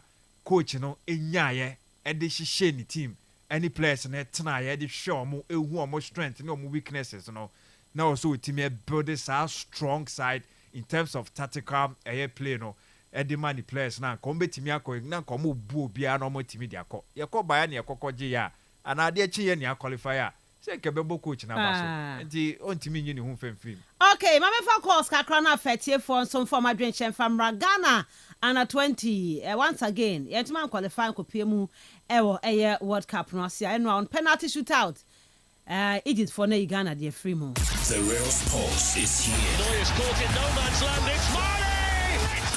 Kastle FM. The Sports King. 0244-408-046, 0244-408-046, and 0244-408-354, 0244-408-354. Hello, good morning. Good morning, Miss Ruby Adam. Aquarium organizer. Miss Ruby, I'm a pay from them. Me who you power aquarium? I have go from aquarium, which I want to power. Miss Ruby, I am a yellow power and another. I think the instrument qualified. I'm going to make up one for you. Miss Ruby, for your boy, Yaba, Ghana, Places, Yakawana. Aye. Miss Places, I'm Masha, you're sleeping. And look at now, look at you, Ghana, your places, and they will be on show you are. I am moving around and passing. So you have a boy, let's see a separate. Penalty power the Ghana the Ahoy. It's in Temperature, a penalty to one mom computer. I'm a baby, let's see to be answered. The question penalty to the man. I'm a Ghana to your two penalties in your two young woman. Because all the penalties in our dash in a way you hear him. Kakakuya can read that day. Medas Aquarium. Hello, good morning. Honorable Jaru. Yes, Ruben, I'm home today. Yami Adome who ye pa. Time on the train from Okono, Ghana food to Buy. The French are quite big guy. Yeah, quite you being. That time you call no one is a year president to Ghana. Name could you get in time? And then Papa any time, Nessa Ghana, as watching there by the Cabo Ghana Hama. Okay, well, I said you, I didn't know and get the pass and start get to Ghana soccer. There's no way they're Ghana, but it's a Cabo Ghana, Monopoly Africa, a vice president for what? Medas, hello, good morning. Good morning, Miss Ruby. Me pa cho di ni baby of free. I'm part of your family garbage and Kastle FM for Subasi Saturn or Apuska. Oh, okay, it's you. I can't know what kind of Mommy and Kaya Kuman 3. But I'm in San Saturday and then Sunday, Barcelona and Kotokoya and then Kanya de Anka. I'm not 20 into the back count, but I'm on fan count there. Naming him there, no, I am my. The Mount remove players and then to be 3. Okay. Miss Medas say hello, good morning. Good morning, Miss Ruby. Me pa cho din baby free. Well, can't contact you. Miss Ruby. It was business. I kept to buy a cup of pepper bent. Oh, so 2021. Yeah, 2021. Yeah, 2021. Yeah, AFCON on and a president. And not 20 AFCON. You call you on and a president. Oh, I'm gonna can't it. I'm gonna be feature racket to quick. Medas say hello, good morning. Good morning, Miss Ruby. 10 Hag ni. Miss Ruby 10 Hag. 10 Hag hate you. Miss Ruby care tonight. I'm the year can you be. But in it, I was shocked in who scoreline. They get opportunity and she gave maybe. But later, I realized the Sana was showing too. They came from behind to equalize. But then, I mean, Muhunde, all penalties, you know. Although we couldn't win, but penalties, all the penalty, when you're West Africans, you never know from Kakra, as compared to the North Africans, you know. Mostly we're saying our penalties are in some Papa. I mean, pushing it to the extra time and then to the penalties, you can give them the benefit of the doubt. If say they are groomed well and can be one them because they are petty mistakes no way you know, and they fight harder. But yes, the Norman one farm one. It was luck on the day. This should be Medas 10 Hag. Hello, good morning. Hello, good morning. Me ba cho din baby of free. I the coordinator we have a such movie. Me ba cho eti oja. Yo, another Mrs. Ruby, Mumbo about the fear about Ojuma Power and I was a boy Americana. There are no born now. The 21 boy more time with you. You're about to start someone there. More for bring me down from the press, no more for bring me down, my coach. More than could run, you could bring young mother one. A while or that him. Earning some rabbi, I mean, into moment for Bremen Media. Young woman being breached, the answer she bush at the forefront. I'm a master of competition, Aberman. ya say it me ya more ya me wen cha yeah that's say yeah e be sa try another 2 years time in 2 years time e be sa try be ma say be fa. Hello, good morning. Good morning. Inshallah taxi driver. Inshallah taxi driver. Miss Ruby. Yeah, anything I'm impressed with guys.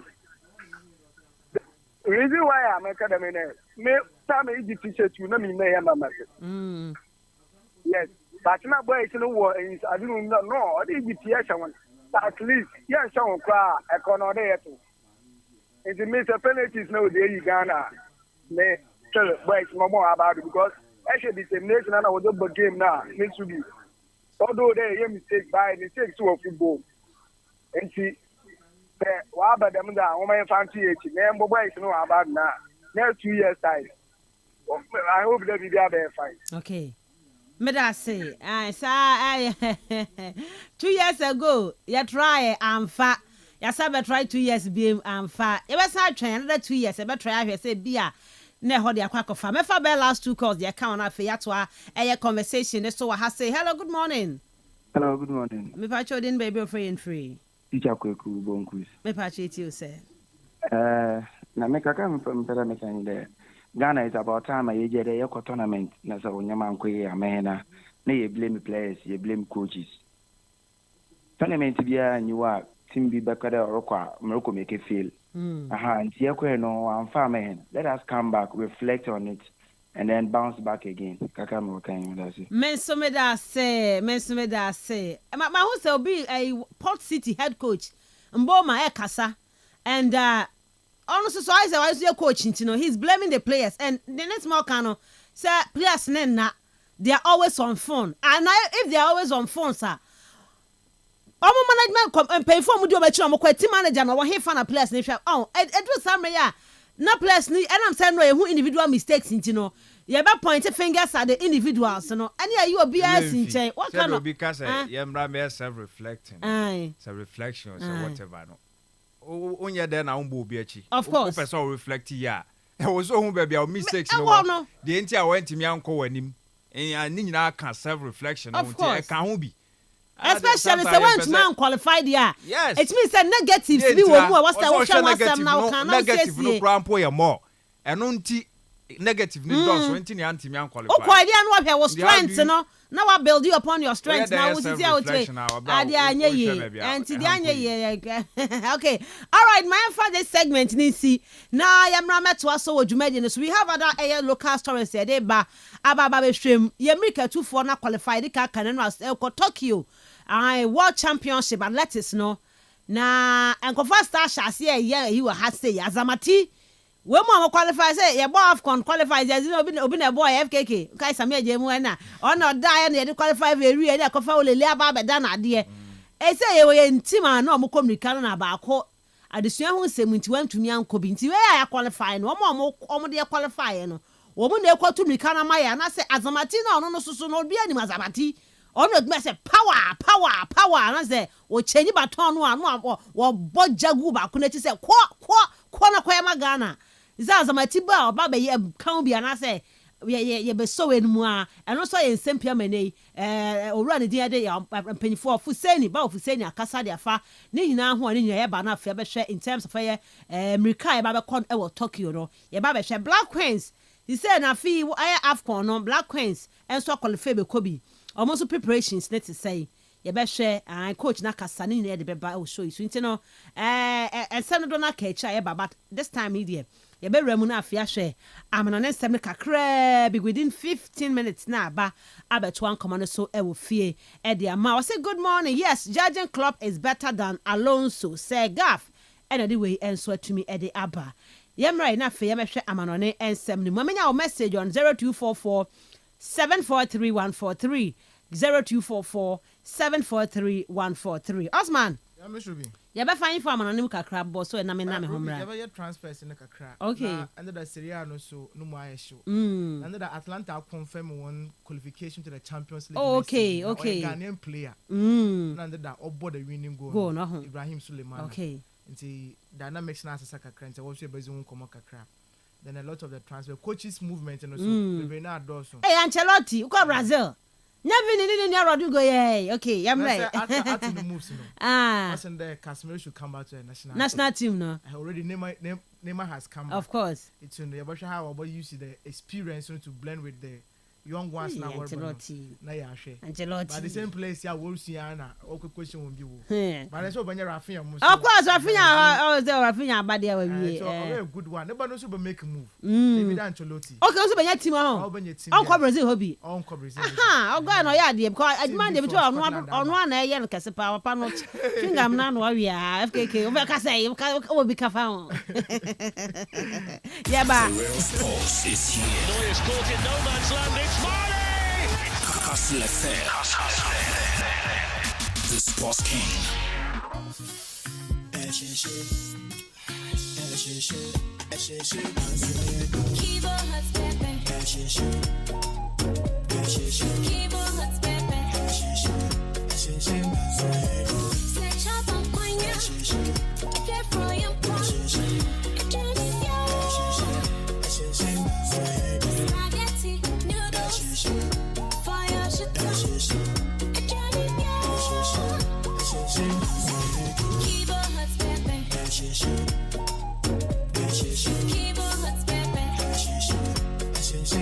New Kivo hot pepper powder.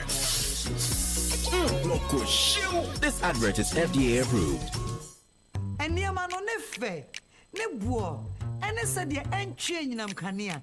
It's in a grove when it Jihosano. Say home appliances and Kwana Pedia. To high sense, now fear but dawase. High sense, everyday prices for everyday people. Kwame Ash Shani Multi-Betum, Gilly say. Kwame Ash Shani Multi-Betum, Gilly say. Ebe farm and now for phone in the cheetah phone now. Or the best way for bet influencer. And your best one the fufra. I brought you the code no. It's me money yesika. Cause dudu or chichen on chiresika dudu obenya. Opia bet me a bet influencer. We a the fufro cra a dikai or riasia fanen in free bet way. Kaisen chishaka krawa home. Gaming Commission of Ghana Sasha here. Only if you know chia and ko betting when yansem. Auntie T, I beg, fix me go betete Ghana. No gari, no oil, no plantain, just beans then eggs. Hey, brah, that be dangerous combination, no. Problem no day. I feel handle am. For Telecel, with the Bob say everybody gets what they like. That be why Made For Me bundles day. Based on your usage, if you get your own data and call packages, falla! Made For Me bundles like the way you want them. That *530# then buy Made For Me bundles today. Telecel, connecting energies. The real sports is here. Neuer's caught in no man's land. It's Marley! Kastle FM. The Sports King. Kastle 90.3 FM, Sydney Robert Mensah Sports, and I Adema Wono.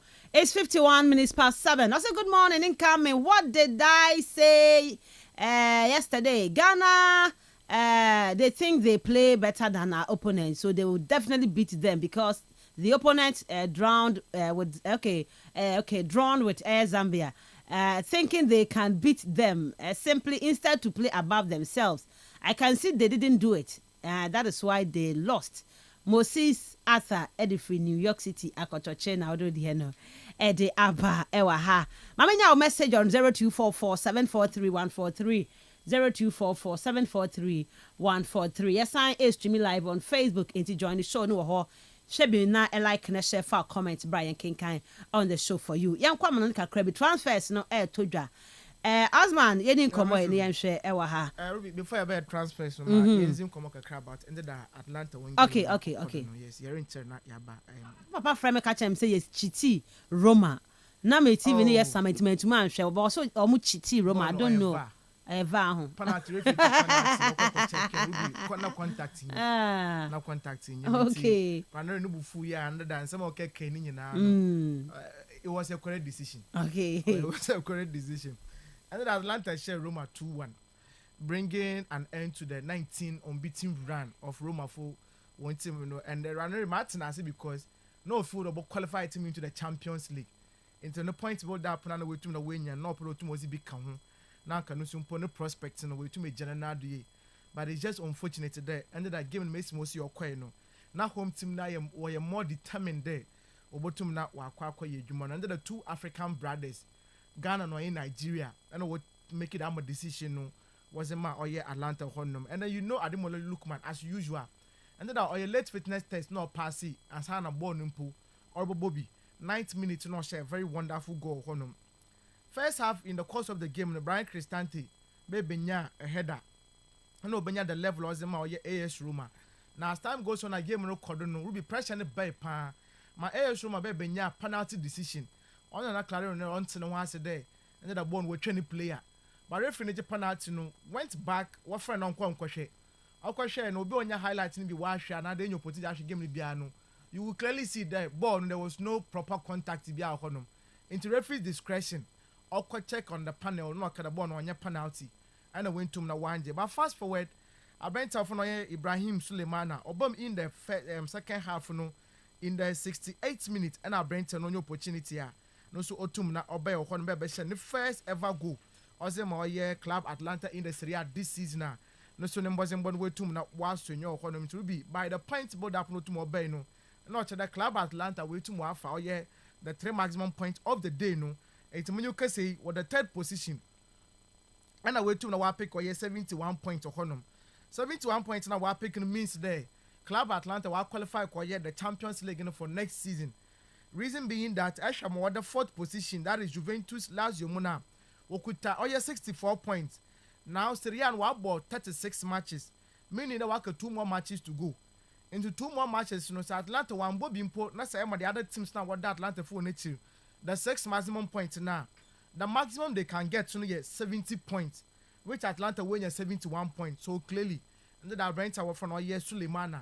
Yen midfielder no, and Otumabon home was now.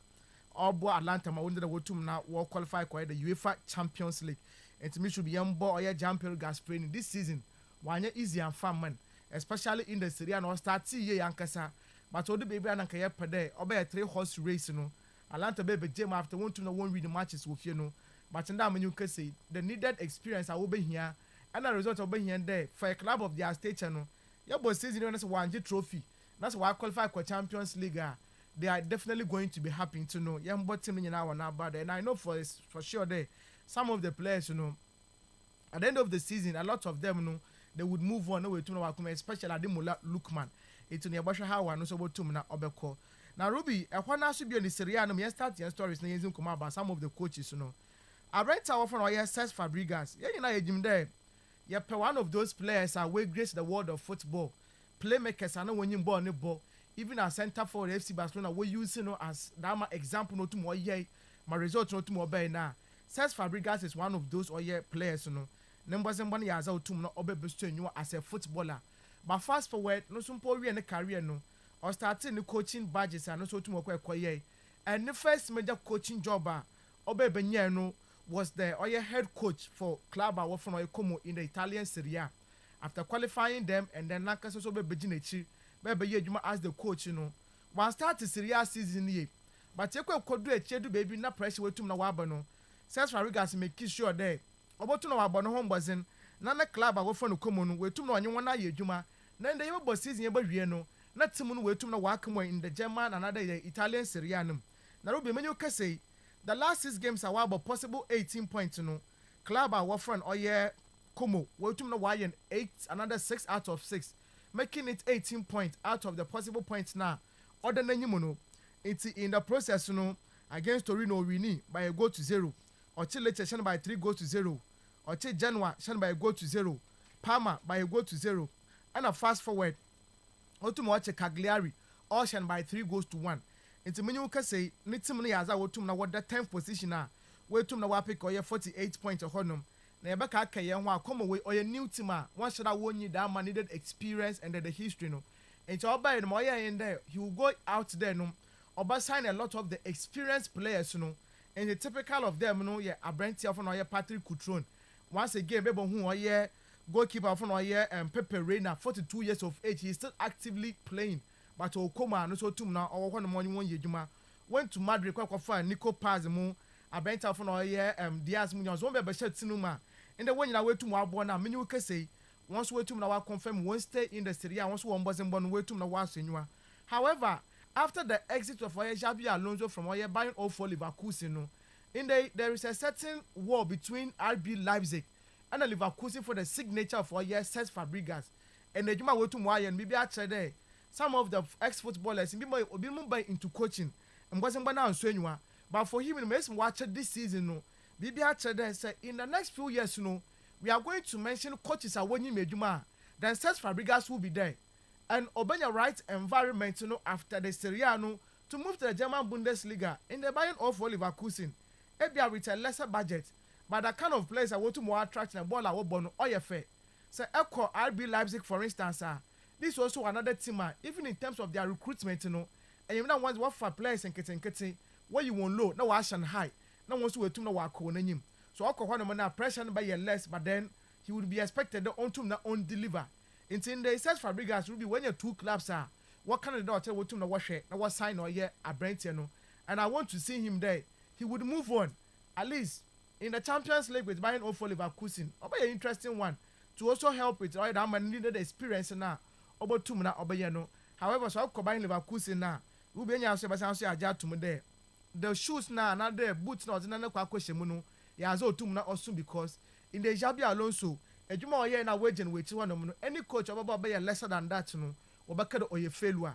But for me, I'm impressed about or yeah, kind of waste for that.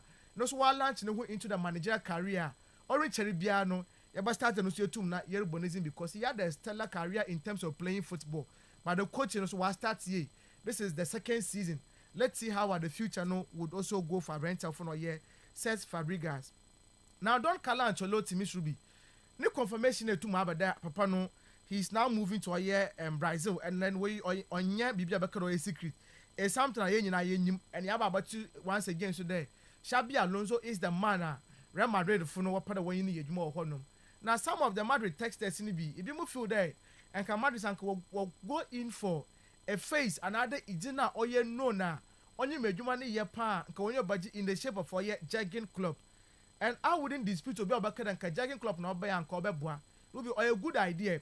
However, if you know the kind of coaches are jogging club more ye, Pep Guardiola more ye, these are coaches are Ruby on any day. Yes, they are going to work with sporting directors, but when it comes to the transfers of any team behind the policy, and one coaches know they have a big say in the kind of players that comes or goes out of the team. And remember, in the style of one recruitment, you know, a certain club president, Florentino Perez, he would always have the last say in terms of the kind of players what sign or honor. In almost all the coaches now are being they prefer coaches are up and coming now. In the Oba, he's going to work with a sporting director. On your coach and coaching decision there, you have player A, B, C, D to know. Coach I can for Naba. But when Jagging Club comes in and he makes those demands now, you'd have to deliver those players. So say into Manya, he would move on. You would understand the reason why some of these clubs, you know, and they will pay some of these up and coming coaches, you know, and the new coaching philosophy means there. And your coach, you are just a coach but not a manager. Into Elko room or Honomonum. You are going to work with all your structures and clubs. In almost every club, they have sporting directors. But Real Madrid, aside from even a sporting director, they even go a step further to allow the club president to dictate the kind of players was one by Yejuma. Into Ruby, and some of the conversations now, why don't they be a club and that ambitious? They are ambitious, however, they want to go the modern way so that will be by a collective effort. Yenya encha na adwene yetum na yabo the squad obetum na obeboa enti no one a wo feel there Xabi Alonso ni inclusion or mbo no I feel that when you about because na a lot of the coaches no Ateta is doing it Yaka Fabregas na asem wa hade ekọ other coaches I want so work on the man want po when up and coming and they want to watch when you medwuma ne ye no we've seen some of them and want so one boys to master so I feel that Ancelotti exit would be a blessing for Real Madrid in the shape there. Xabi Alonso knows the culture of the Madrid as a team. Then again, too, in terms of the proven track record, Oye Rina no, Papa no way too much from last season. And say full on the trajectory from Bayern 04 Leverkusen. Ruby, you didn't have any doubt today. Or Bonobotu na Wababa team no Nanyama Wakon. Can't they come about the areas Madrid would have to improve. And that is the central defensive pair, another the defensive backline Nankasa. And a central midfielder Kurababutumabaye. The box to box work no that more yet Real Madrid into no. Let's see how I know sorry Bono Oba Ejuma to Ruby. Ejuma is awesome. Ejuma isn't. However, I believe that Brenton no obotum na wa baba the measurement no. Yembo no so na bad na yenya bota yen for Monday. So I start ejuma na, then we'll see how he's going to deliver what the measurement do. Carlo Ancelotti is moving. Yenya him that Ancelotti na ejuma no. Ne assistant manager, that is why ye never often David Ancelotti no. And otum na obo ne papa panti anytime bia no. Carlo Ancelotti je touchline or chabo asinyama obaye onye one kasa. But there's a certain coach bia no so na nche na. Oshe screens no do already game no azema oye coach no. That is David Ancelotti. And I'm not surprised that Kadel, David Ancelotti no. No, most of the human was a man papa, and will be a teamwork. And the boy was so too much there. At that tender age, you know, or started footballing career, no. But all the baby who in the ball, no, on your band about tomorrow ball, as in a room fat. And or delve into the coaching now, in the Obanya papa, or your astute manager, or Mandama platform, no. In the he cannot be in the shadows of Carlo Ancelotti forever. In there's a Carlo Ancelotti called Brazilian national team. Then I bet Botonos will take another route today. No so to na online chine footballing managerial career no. Na bibia we tum na wa konkan zama oye David Ancelotti. Reports coming from Spain there. Rangers oyaza Brente we no. We feel that between David Ancelotti and then Steven Gerrard no. So when you want mukra, when you budget. But then it looks as if they prefer there David Ancelotti no. The kind of experience I when you return Madrid because Madrid you know in terms of demand and pressure no oyazo too more worse.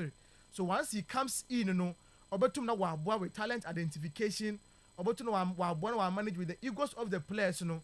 Na after wrestling of the title from our Celtic, no, we tum na wa ye. Into a good announcement this particular deal, no, how it is going to end up for ye David Ancelotti. But Ruby so tumo make it a cut, no so make a move now. Menya botum na wa jam or ye a Brenton to know. No so yen tum na yen how this deal no botum na obeko. Yan ko Germany na after yen tum be transfer stories ka krabina yen fancy. Ruby Germany weekend way club our friend or yeah Hamburger SV. I as I bought this weekend match we no watch club our friend or yeah home for no shown by 6-1. Now by this result to more by the club no we to now we secure one qualification no back into the German Bundesliga or honum. Into say show the points board up na club our friend or yeah Hamburger SV no in the 59 points no and we to now wa pick a honum waka just one more match a wobble ball to the end of the season no after 2018 I want to now exit the German Bundesliga no they are back again. Ruby, I'm forced to talk about this club because this is a team when it comes to the Bundesliga no the team I want to now watch the Bundesliga ni be that one performance in Shada but 6 times and I want to now watch be that Champions League no watch the Champions League ni be that 1982-1983 season yes and I want to be a honor about the DFB Pokal no so 3 times and I want to now watch be that. So this is a team I should be in terms of their achievements and laurels. No, one also way to na YGB. However, there is this Ghanaian boy our team name. Now Blasters na ye boy renting is na aya na ye assess no honum. Ransford ye boy Connings Dofa. This boy I want to see na can go.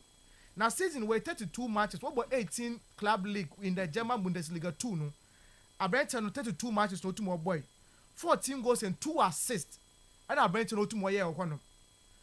Weekend game Otumo Bob brace in that particular game no. And Ruby, this is a player Blasters yet tie a friend about Oba onye bimbo. Yes, Colin Dicebar. Na yana and they bia or your project play bia. It be more pro push a Brenton more Oba.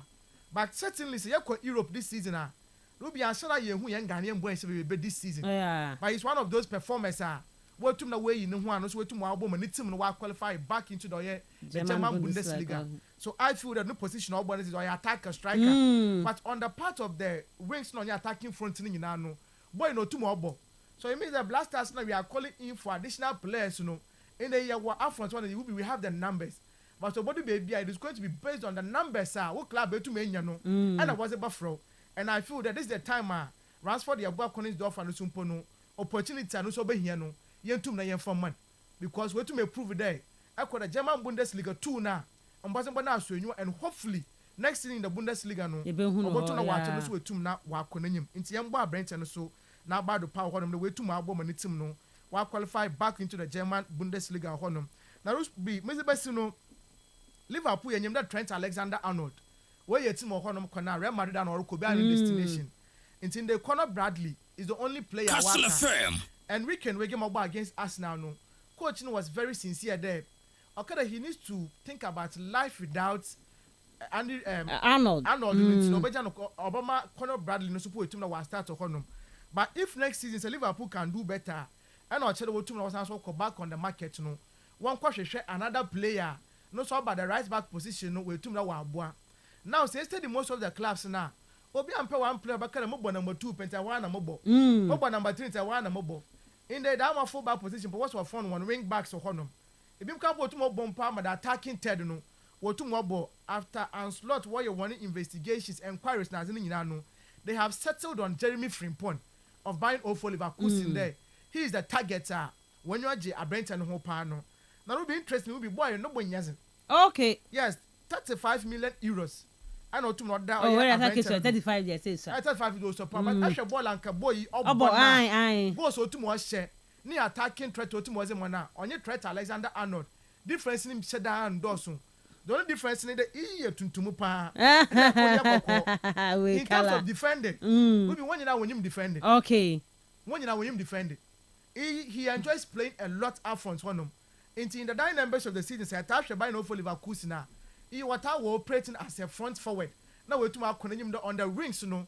On Takoba as the right winger for money team now Obono. And that is one to Liverpool when you're Zabrenton it today. Or probably to not was sign a boy, no. I feel about a good talent. Okay. Especially signing no by a good signing that more yet Liverpool for no. Now we're to know about boy management with to know one. Because Trent Alexander on the profile now. He is there. But I'm sure that with the speed there, no physicality of in the Premier League, no. Definitely so Abba he would have to improve on the physique no one. And I need Americano to know England what to make the more honor. Hey, into human obey. We can't even who guy be or England. Ah, what blessed chum. Messenger de obehu. I me Camerino. Messenger de obehu ni. Cause as side that now be pre. Homie and wo homie and say, Unya hu hwe. Oh, but two party. It's obey interesting. Okay. And this sign is all I'll be very happy with because right back was easy. Liverpool for actually the ones one full backs will use when a lot in the attacking or your face, you know. But defending, I have an issue with them. If that's all bad coach, you know, definitely would have to work on the point, you know. Let's see how I know supposed to transfer, you know, but the last point, you know, will be a better for year Jonathan David or for year Leo. This is a striker. I mean, this season, no supposed numbers are better than you know. On Shadow, wasn't but wait to the was anymore. Season where you can watch him 31 matches, 16 goals, 5 assists. It's no goal contribution or a 21 or honum. And this young man wait to not win ya. And after an stellar career, wait to win ya with live for 5 solid years, no. No contract now be now no. Obama as a free agent. Now we be a free agent. He would have to get another club, no. Now wait to now and so far, you take a lot of the clubs and now prank a boy wait to now was sign or honum. You better say that Arsenal from when you are bringing it to one of the striking positions, no. We to know our sign we to know our ball. But one of the clubs who are by your forefront today, we to know our sign our Brenton, no. Your club are front or your Napoli. Hey. Yes, Napoli. Because so far, it's actually Napoli team now. 1 or 2 strikers when you and particularly Romelu Lukaku. And now you're up on the attacking third and another the striking options now. And you want to tell us in another honum. Until they say if they can share the burden now, another place that's back can be wa. Obetum na wa ball honum. And then Jonathan David is one of those players now. And then Napoli no ye papa from ye Antonio Conte. Then you to Mozi when they chida all Bono was in there. Oba trying away to na was sign our Brenton. Now Ruby one more minute job Brenton one day. Forget about League 1 numbers, you know. This season Champions League now boy in the elite competition, you know. 10 matches or boy in 7 goals and or share with 2 assists. Okay. So it means that not just the league now boy. French league but now. Europe he's able to compete over there. Oh, Jonathan David is good. Oh, a good player. And I feel also and quite consistent. Yet or started say or bobo goals in Berlin. Yes, just this season. And before that, obey an upgradement today. Obey feeling what quiet Napoli. And Napoli no kwa mo ko bon Lukaku mi enra bo man say obey dey. Ruby say lately it's actually born a bona.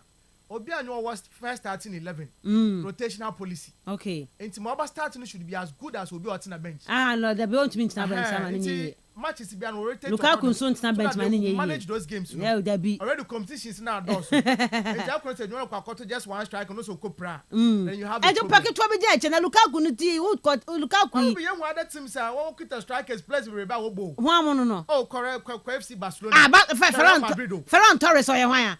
Oh, sir, not you match. I do my bay. this season goes San Francisco. On to me compete with Robert Lewandowski. But unfortunately, so much number. But still now you're below Lewandowski. Baby, no. Now the coach will prefer put about start Ferran Torres ahead of Lewandowski. Oh, that when they do way. Oh, this okay by 5 for the last 10 matches way. Say boy go play no. When you injury. So when you fully fit. Starting ahead of. Anya no turn is you fully fit obebo. Oh yeah, still that be anti I say Lewandowski the other be no. The same thing abenya from Ferran Torres. No, men can the but I'm saying that what starter should be as equally important and good as Martin bench. But when the omu na bench doesn't mean Obatina bench after so Lukaku couldn't plan other all you need to na onye bimbo. And the football is about to rose. And to coach what my catcher the coach na ring. That's what I want you to explain. So this is how our ball over ball. Okay. So that is how this time almost bench the on na bench. It's operating. Sure, and the left. No about the center forward. Look at your strikers numbers attacking front. Oh, when you be anya papa. When you be anya dio when the man catcher. You have the numbers. Anya papa. Equal Liverpool. They still have the numbers. Kia boss strikers formation crank a boy. All right, that's right. And I feel that will be a good sign for you. Well, okay, Liverpool. So David Nunez, I'm on the chances 20 better one was 19. Oh, does every bench on mount now? Should you go Jota for instance? Could the Gapumu? These are players any debiano. They can be satisfied for other teams. Okay. But they still accept the rotational policy. Oh, accept it. Yes, you are. Hey, Banco. Lukaku now. Lukaku. I'm baby about starting. Aye. Just when you pay. About Omra. Okwado Lukaku, FKK, Lukaku. I don't know. To papa Lukaku. Well, Yama Simeone Bay. Onya be more. Giovanni or someone like Simeone. Onya be more. Lukaku didn't know the house. Or to papa so still I know jam. Cover Jonathan David Ababe send her. Come baby, I Chelsea. You better Tom Jackson or Ababe Bam. Hey, why? Yasha transfer which makes more end up. Okay. But Sancho, lastly, Sancho, I don't know how I ever classify in this season. Anye because Premier League no nyama your coach na empam your coach na one but there was agreement there. Chelsea had that option this after the season no they will sign the player permanently but there was a clause that said Chelsea pay player now Chelsea about pound 5 million pounds Manchester United and the deals way oh yeah, Chelsea knows how. Nipana bebo loan na maye. Na born want to me am money year no. Yeah, pamana kobaka. Esa 5 million count. To ball ko tia yo. To ball no buy. Mama coach na nke be me do. Kaminya coach bi betima ye na ho adwuma. Onya bad players out. Yes. Ya.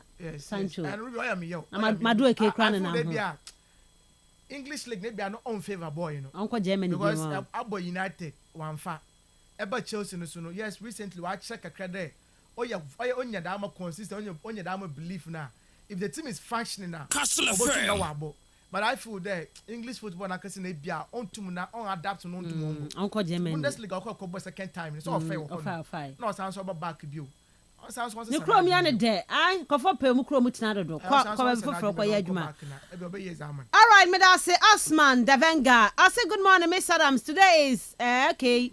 A happy day for Barcelona, but tomorrow will be dangerous season for them. Taxi driver Kaito inside Akonomano the way Edebaye. Hi, Miss Ruby. Alonso will do the job from Starboy inside Mempasem. No the way Edebaye. Then also income. I think Chelsea should go for Xabi Alonso. Than this our rotation coach because Madrid is too big for him, and at the same time he is a former player of Barcelona. Any mistake, and that's Alonso about Real Madrid though. Hey, and you know, any mistake can cost his downfall. So let's advise Todd Bowley to go and buy Xabi Alonso. Okay.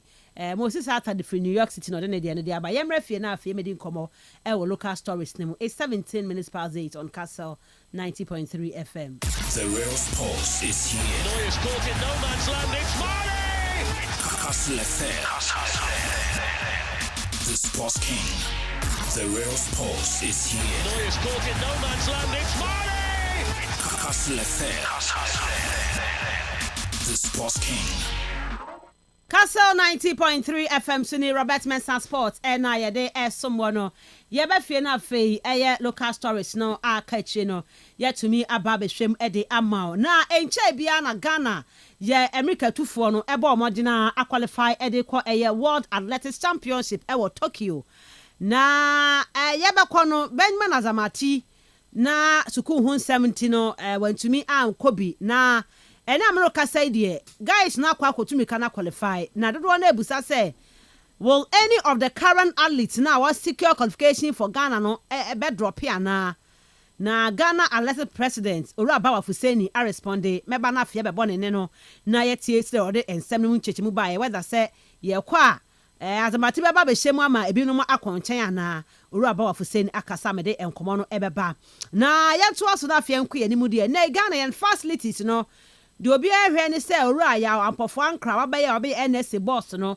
obetumi ahwe na yesiesie facilities no Kumase Nkran Cape Coast Takra de ene baby bebre no omaye ho adwuma ebusa ne se so far obaye ede an armo enwatu ede afa eye yen facilities ne ho o se wobaye no enche ye omuntumi enko babia because even Accra hokra no de no kra no oho report we so omo je ni ade a wo se omo ye kro omuntumi ye hu nsem anwie ye enya asiesi o informations ni ade omo behia wo ho no ahye ho asema kana mu nwie ye enti no omo hyeda ntu kwan enko baabi enko hwede other facilities no yenti ora ya wapofankra you know we've not been able to go all around Ghana to make an informed assessment where infrastructure auditor a bit take time. Accra Sports Stadium alone, we are still finding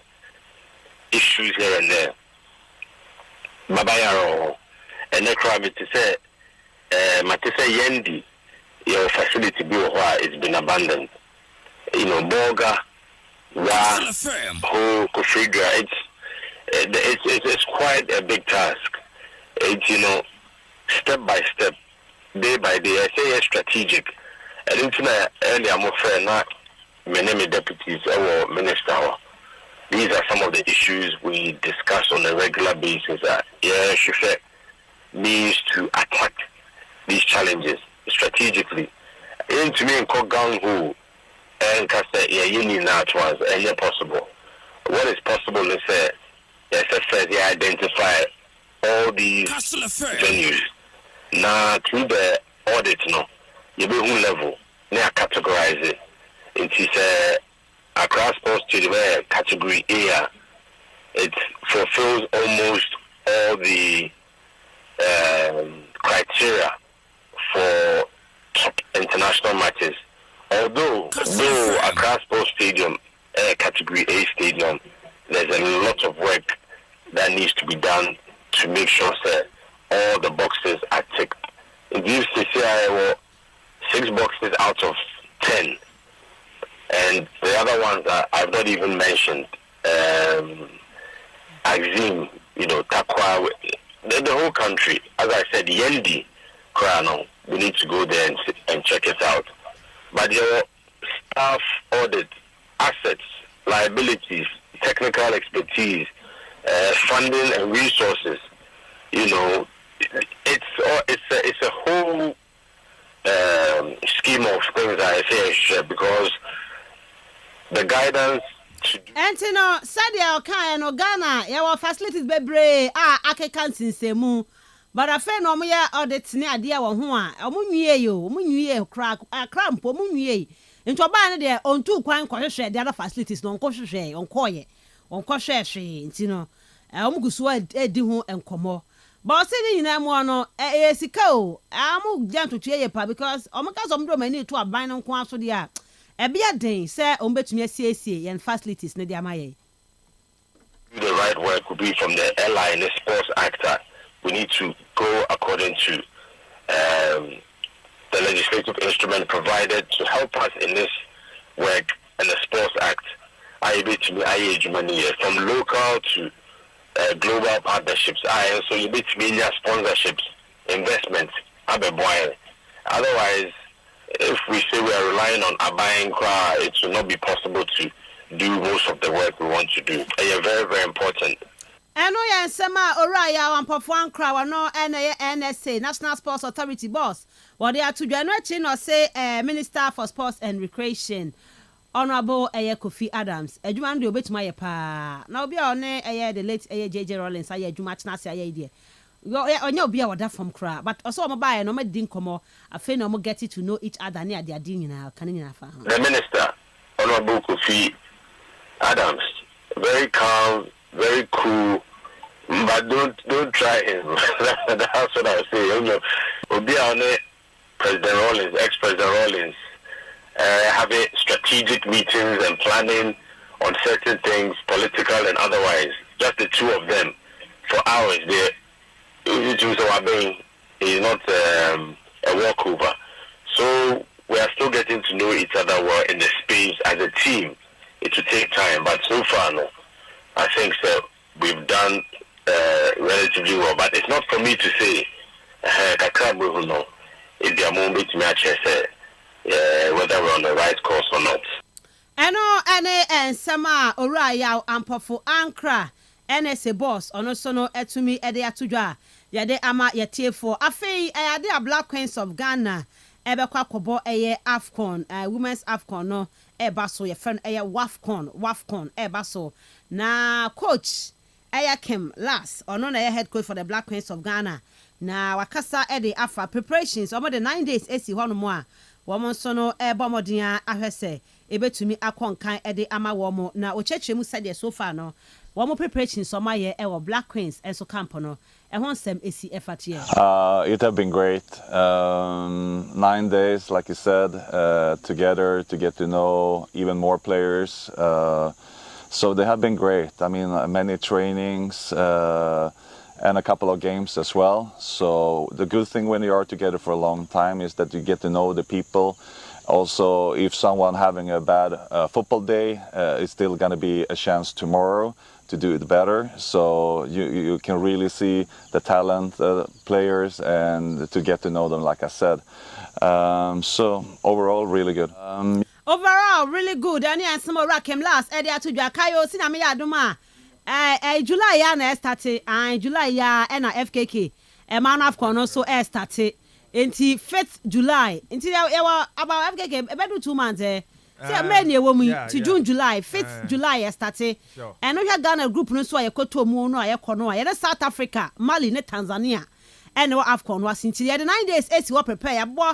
Ya about friendly games. Ya boy answer when do na your local base players. I'm not for the nyama kakrabi ne wom to omo ya money princesses for no so about friendly games. Didn't you know? Coach Nessie so far no bibia course kama Ghana prepare for the WAFCON. No I know yan koma ora Kim last on so no ede atudwa ye de ama etie for wo dwumade no so yam right na fei ye medin komo wo few local stories ya boaboa anono na fei yentumi enramu mede fuse ba wo fuse ni enso ensen beba on Benjamin Azamati and the other athletes ma qualify Ghana to the game set to the Tokyo no enso mu ebeba FKK yen komo local stories ni Shas everywhere baby I this year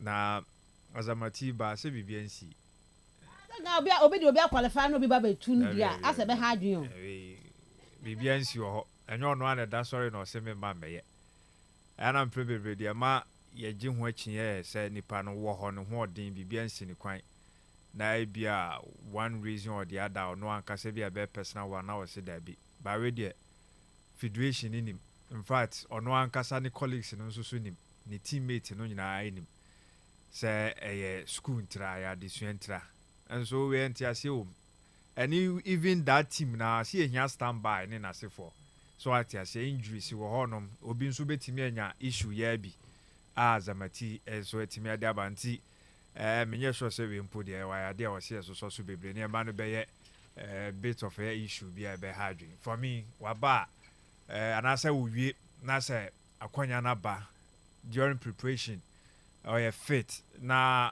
and I say or fit na so be bia why not also a part of the team na etimi ade ko anim enti bibia nhye da nsia papa no man me ha no ho nkyerechire na ya tiase ne colleagues no so tiase enti yenko enum ura ya mpofo ankra kasa bebre na ohwe na esi onom de ase aka bebre se ensem no mpo bebre onom munyi ema abonten ema yente ena ehonom so de we ho sitie no ase ye be kasa complaining bebre a anase bibi ba abonten a is it that say ye kwakobo club competition na ebi akafofo bemba be inspections na ebi omo be pesa na so omo threaten ye say ya anye ABCD a omo mayen embo omo mayen the ad license na omo dia mayen no mayen timi to aso miembo na mum license no kwa ida so be suspend no na so betimi agi every ensem ti sa threat no ba when any of our clubs now qualify to a CAF club competitions and I say Black Stars kobo either AFCON game would say qualifier and I say World Cup game qualifier and open any who say focus no about because him say fitimre santin benina no yen clubs no do na no use sa facilities ya ban dia nyina ye dia asa issues nyina da so ho say bi kan wura mu say baabi wo ho no ma washrooms enye internet ahodo enye wifi ahodo aye kan wasem no enche da enye strong and say mpo bi wonom po a nil zero baabi wo ha bi ni ho baabi wonom so facilities ni bi rote ye nyina aye ni mesi pon da so ho ena wo ka se bi su kra sa kan wuram ndi se enye obi obey honest enough na wababonten na waka se ena situation esiti ade no de asai kra I am bebre no na ye ni wo Accra Sports Stadium Babanyara Cape Coast Aliu Mahama Sports Stadium Tamale esipon de beka when they asaya che omugusua ye de but adwuma na omo ye in progress da enko na nim da the last time I menya videos bi ahwe omo so omo boss emboso na aso no mo enti ase and there's one problems no so cry chance say the ehu ne de tete no say ehu say yem for stadium no ase no na ase yehu say eyi ne ho anytime bia na yesore betimi akwa akosi aka no mpo no hwe nyoman kitinkiti bia na ewo ho no ma yentimi maintain na yentimi emfa ye hu ndi say ye de ase bebobo na kafo baba hwe no anso baba hwe wo wie ya de ne stamp na si so no akode bia omo baba recommend bibi edi mayen say yenye de bia we say Black Stars boy we ya ye koi right bia you give it to Ampofo Ankra said they were promising no ogusua ya kakra bia the next match inspection no kafofo no ba anase mpomo krampo ti ho ameka so ye nyamfonyina hwe we are okay we are not coming ye ma mehwe until see ebedu sa stage no sa issues here wo ba me de dane de ya kan wura mu ni said go hu say nese no omo coffers no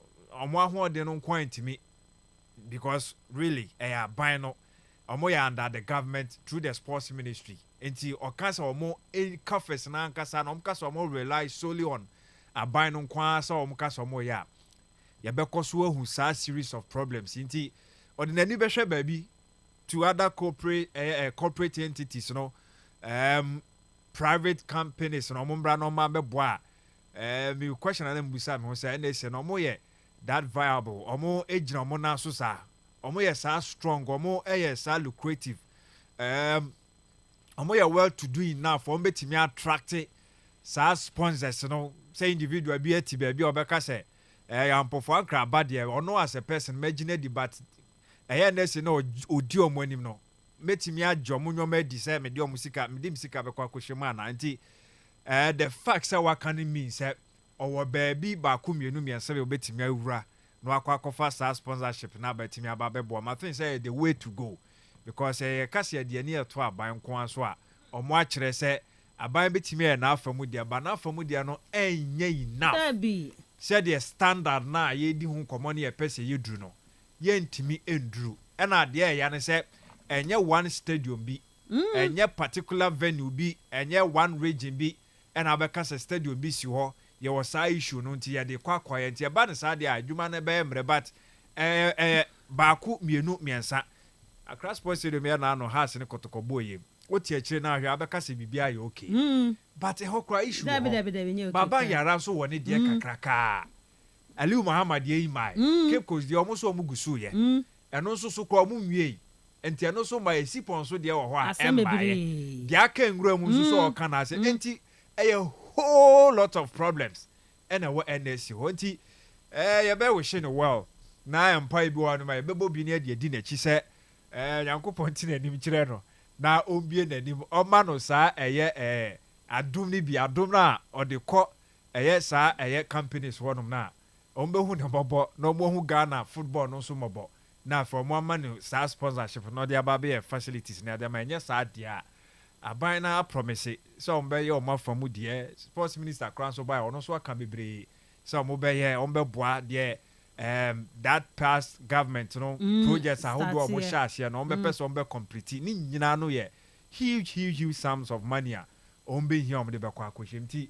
ye be we show right for fankra well na afei there be obefa bi obepeso be kwa kopeska ba because ya ye nyina for our own good say betimi akwa ni matimi de amaye coach Kimla yes okay transfer na bi akoni but Ruby benyim there aban another ministry bia the na they are there for the Kastle FM Ghana phone nti ebi ohodoma wo yedwuma you don't expect them there one form for some from bra okay when you show that Ministry of Education and you expecting there at the end of the year no ministry with market the yenyam for soon already one way is kind of what tried over my education a Ministry of Health or the same thing ebia Ministry of Industries na no I want to expect the tourism money ade ebenyam for so honum but sports no so no ya azu cross a Ruby say ka the ezi no kweza amayen or your profit oriented institutions of course a very big sector provide this capa almost every sector of sports in Ghana or try to more this capa especially football the sports no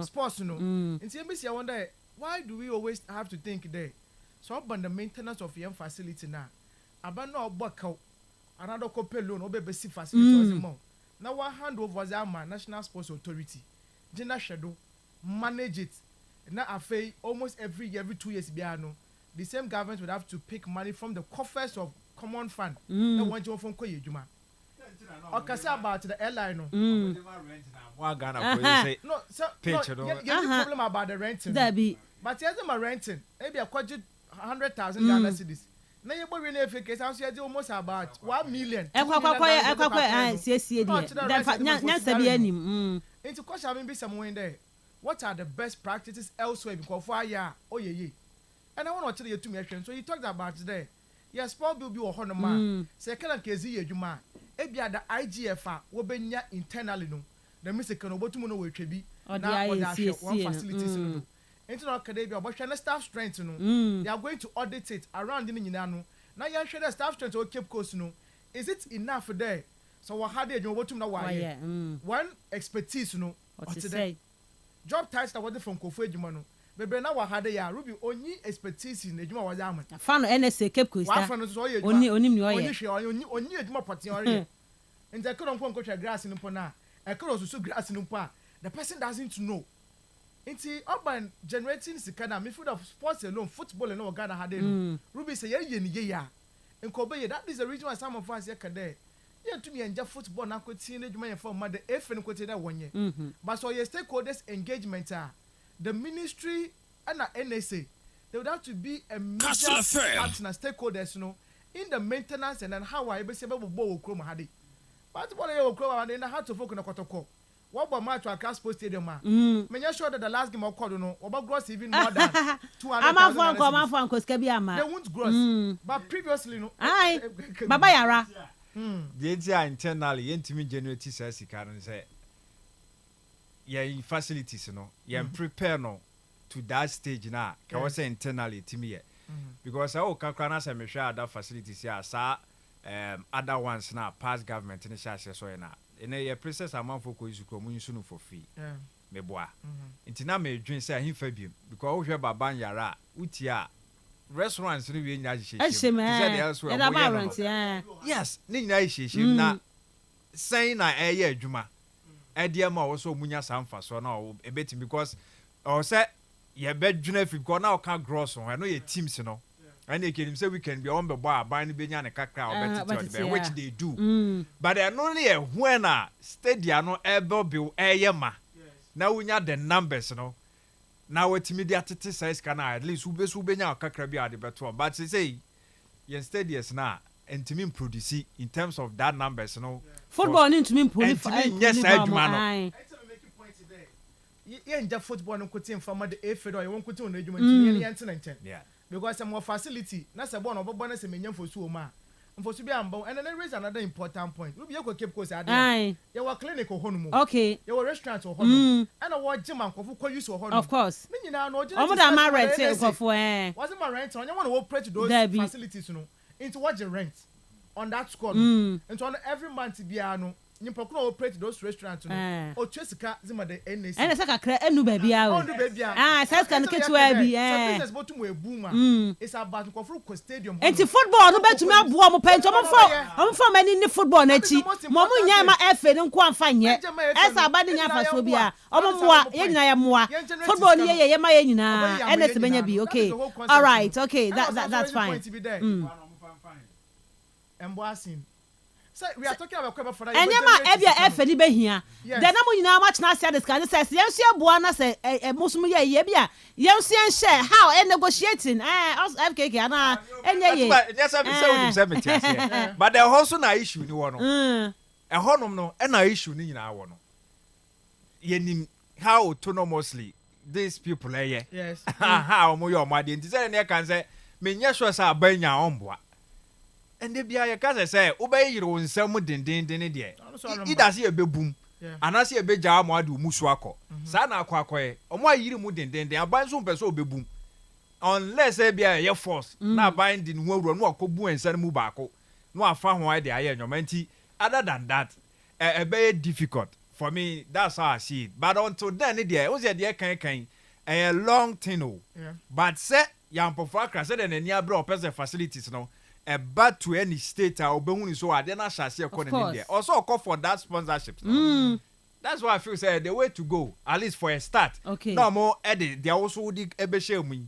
Nina kakra no masha so mo etime de ko. Okay. So the oba so say getting no mobile gene there. And me no baby. They will need major sponsors. So emergency. And many me okay. Major sponsor no and obey government. Because you come out there, say you can cross post stadium, Shabro free. Basa wo peske. What say Camp Nou? Okay. Say Camp Nou, say Camp Nou. But what that you know there? Okay, say can you man company be there? Unfurnished what to that? Of course. I bet my bisa. Na you can cross post stadium ma. Border like you pay na waba. It is said this is Ruby. Oyazin. But I feel that he has the expertise. Okay. And now we are talking about avenues, sir. You for the bottom that yes, but raise his car. And he's mentioned some of them. And I'm very sure there. He also profess some solutions. He's being honest. Yes. Oh, yeah, honest. They are yes, true. Second, sir. Okay. I'm excited football, no, another sports in general, no. Or yeah, an avenue. Yeah, when you generate what? Absolutely. But the interest and the Yamagan of will lose in our game, no, in all facets of the game. Kastle FM. Which one are biggest sports will come had in the stadium the young court? Akra Kotokona had to folk. Obiama. One quote Kumasio the same thing. In who numbers are a best part than Cabanyano. Maybe I'm getting for one facility no more down since you know. And go baby, no better than a crown. We now. It will be young man boy. And in fact, Miss Mokan, I agree with him. You find ways and means to know. But making another major important point today. And can some facility go to my barber a special one for certain sports. And maybe someone there. So urban athletics, for instance, will come or a big one. Ashanti region actually in there. Even with the inter-school simple. Man, you're big. One more big, one more fair. So yeah, the sports about call another be athletics about Ashanti region. Because I want to show intent today. Cape Coast, I say all those facilities. Of course, you will. But how are we utilizing those facilities now? Our Cape Coast are they no? Young Kotamali, young Konkoshe. How are we using it? Across schools, how are they utilizing it? It's not only about say or maintaining facilities. So yes. How about women school games? Any idea in and in fact, all the games will come of course. Obia affiliate to National Sports Authority. But the major thing is any pan by sports na in here obenya a better facility. Inside the focus na course yenye facilities ni we are. I just said they will draw other programs to me aboa and we have the facilities. Now we have the facilities. Okay.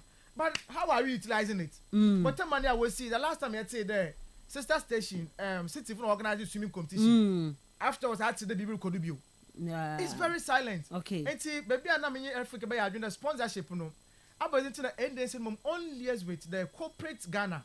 No, but they be a certain sporting activities. Be a once want to know organize if you want to catch a one. Maybe I'm trying to the private sector on you because it's only lucrative. Okay. So one can say you're not so fair. Then you are going to force other corporate. But Osman, maybe as more can they mean, no, my dream trying to say be a international bodies bio appeal bio because. Esipon esiwe. You be esipon to the standard that we deserve. Friends say locally. Yes. You bet me I raise an amount that will be enough to do it. Locally, you are not sourcing the money. How do you even source the money externally? Ukrom had you. Abroach on funny scam farm, bro. Just like that. Even when you are writing proposals in Pono, okay, you would have to justify and prove why and what they are going to get. And then I also prove it. I also prove it. But I was even thinking, say what the last of concert money are that construction firm. Okay. Me kai concert for refurbishment. Okay. For 2018. No, me and for me, any woman or KNUSC kasa horticulture. Okay. O chire mu ekwan omo fa so omo mienu kan bo mu. Yes. E choose omo say omo take over the pitch no. Na omo siesie so emfa ma omo. Ti ade nti ne enko ba. Omo fa Black Stars ho asem nko. Ai omo kwa omo siesie omo. Yes, you go back to them. Barter trade or something. Government giving you contract and all that in there. Something what do they stand to gain? And I make only a buy na be adwuma. So that is the problem. Because as na kasa Ruby this year, Kastle FM. To Chrome Hade, Cape Coast Stadium. You will Mr. Sebuson drafts one day. UCs will Chrome Hade. In fact, to some extent, preliminary shots, but one can say one facility. Certain number Premier League on use to 100. It's West Sardines when they are maintaining the facility to at what end? Obia is facility until they be a school football games. Some 1 week be in the year. No, we use facility. No, how do you maintain it? Okay. And see, we should look at the viability of how Osman, and so the fact that right now you want to say the facilities are not in good shape. Yes. So now the focus is how revive we are. Then how to maintain it? No, so do you ask yourself why there? Obande Accra another Kumasi anytime be a young pre-ende because I want it's always in demand. Okay, I don't say it true. It's always in my back because it's not in demand in and it's idea no. It's over here there. For the meantime, let's sacrifice. So you them club cat plan you nya kan wasem wade na. Definitely about not lot more pesika and as me say can be external sponsor let's bring them on board. Say you na facility no. Of course, let's plants, so urban rent house music shows pitch covers of course shows the last time Paris Stadium Brenda Boy one concert Tottenham Hotspur Stadium Mama Bobi why yes point we are coffee cannot be born more some mine they over 20 now mama so omo ko pesca no they can get this facility of course I am sorry they but just that say you now because in charge. Omo ko ba besia ne mra. Omo ma besia ne mra. Omo siesie ma omo wi a omo fa plans omo de be maintain ne nto ne enko yanim. Ai FKK ai enko. Na ebedru ho. Ba fi say ana edu tambia ohia such a leader obe think behind the boss. Omo on buy ni nyina hu say no omo de omo ni eto aban. That is why first yes obe kan me hu say I think say good initiative this is so share na say betimi because always ya de ho aban na ban nim say sports no obo na ye be ko anim de enti na omo te ho no ma omo nya hwe ya sabe still na ye koba nya be di san komo ya so I believe say if says or anything bia beyond so obe ko aban coffers mu na so obe fa ba bi fufura kwa akonya because ye game ne to set cramp na I think say the expectation no say ye was say facilities no Yes, I was Zambia money we Bob Ben on board him there no sport Ben on me hoduma they be on facilities na come ejija na so okay all right stadium here do a stage bia South Africa for your bobo other competition so more eco camping on pass it through Ghana about be issue so we see pon fair face we see pon hand pa dia ye wo honum emran po na akọ na nim na of course e benya kakra kakra black one say Kim la sakasa na Osha how will give you account of ono ankasa ne self any ni team no preparation on my Kastle 9 days pram right I go so am prepare nti we ka say as ono so anya time kakra with the ladies no some season no so end that be man no day local for no and o ma wi ntomo no mo ye but for the professionals ne there it has always been the case and the usual say they be the local for the best of course but we do a more share and also we know nyina for a couple of time be be consistent and no one say na can say omo nko back and ko bom local clubs na say omo ni coach no ho a un say onya duduo na no I think say expect say be a local for be dominate Dabi black queens they abroad black queens they abroad nko and problem local come be 5 pe that can na abroad yeah wo the locals for o strategy obi bia me can strategy the all ye nyina ne methodology no e kwa obepe so obe set out ni team no now the omukwa koboy can because we are tournament so different ideas all together and e konti say the opesa wo kono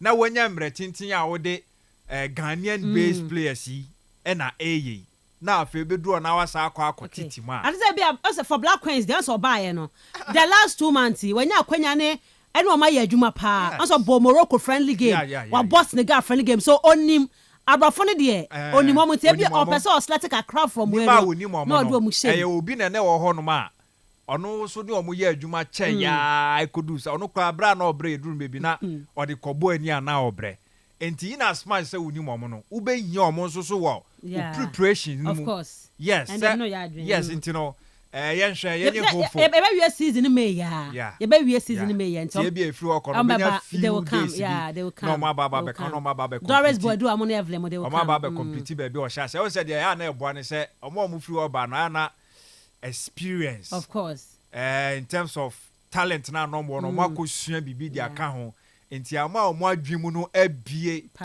that extent say the coach ni be no mo nche on be pick up and ya na say that is the only difference between is still true we me nkufra bibia to say Doris Bodwa ni eni no Ghana high school kwanya ono let us santu amonyo eni account omobasa na enche bibi kakra bi wo kire omo ana omo pick up na omo atimi e dia kono omo ye fast learners I feel say enu ni ade bi ebetimi agwan mo kwete ni afcon ase na yes ade Ghana afide ye ho ache Osman me kwafa course no kwafa course no why you know my fa course kakra na etie from ran de ba ofuse ni nsem de ye de ato ache wie wache o se a team te say football team na and o me be perform in June July enti ewe na American aba betu no say e bedru ho na say o form no wo form a nyase wa qualify enti chen fa nkotu American no e be na obi the good air time and a day ba yebe sesem tino yen sesem why nsem kwan tino say now yen team na say yen reserve mpo a e wo hono mo a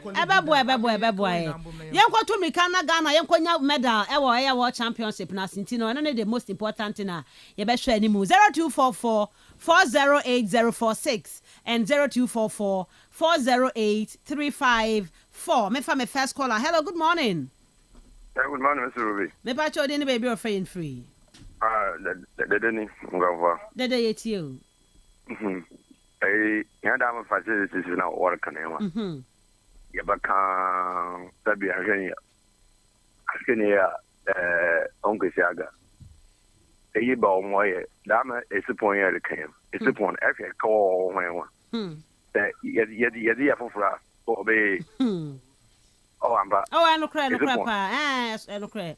Because what they do when actually was a trans and wild rastana. I was there when a poor. Yeah.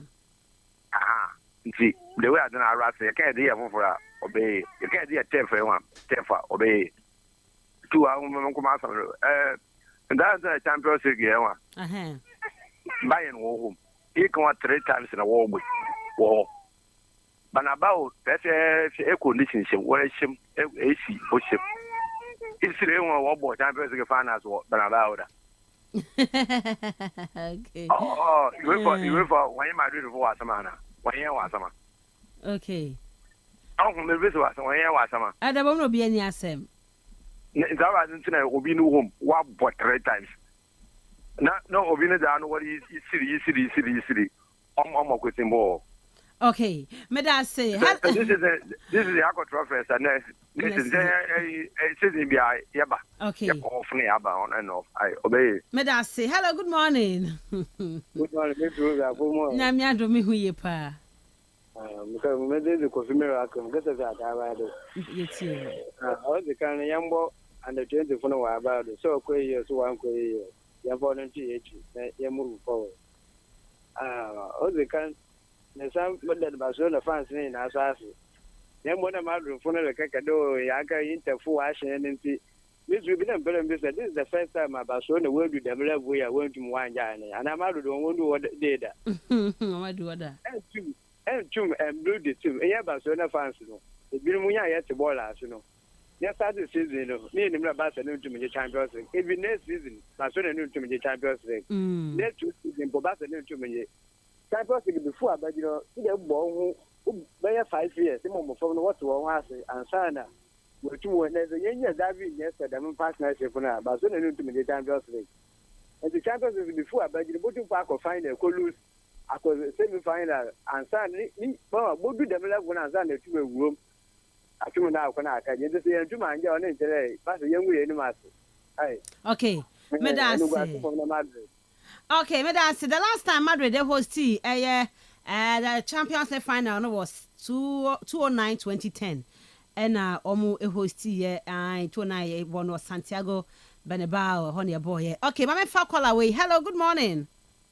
Good morning, Miss Ruby. I'm about you, didn't be afraid free. Mr. Speaker, I'm going to say okay, Speaker, it's you. Yeah, Mintia, it's here for Mintia as a form of show. Okay. Na mincha is a reta or aquarium. It's a reta or a tree, hairdressing or aquarium. Miss Ruby. And that more away at the 20 or more away. Papa. Now we be so coaching of coach of fair. Players young as the one ball under 17. What for now say?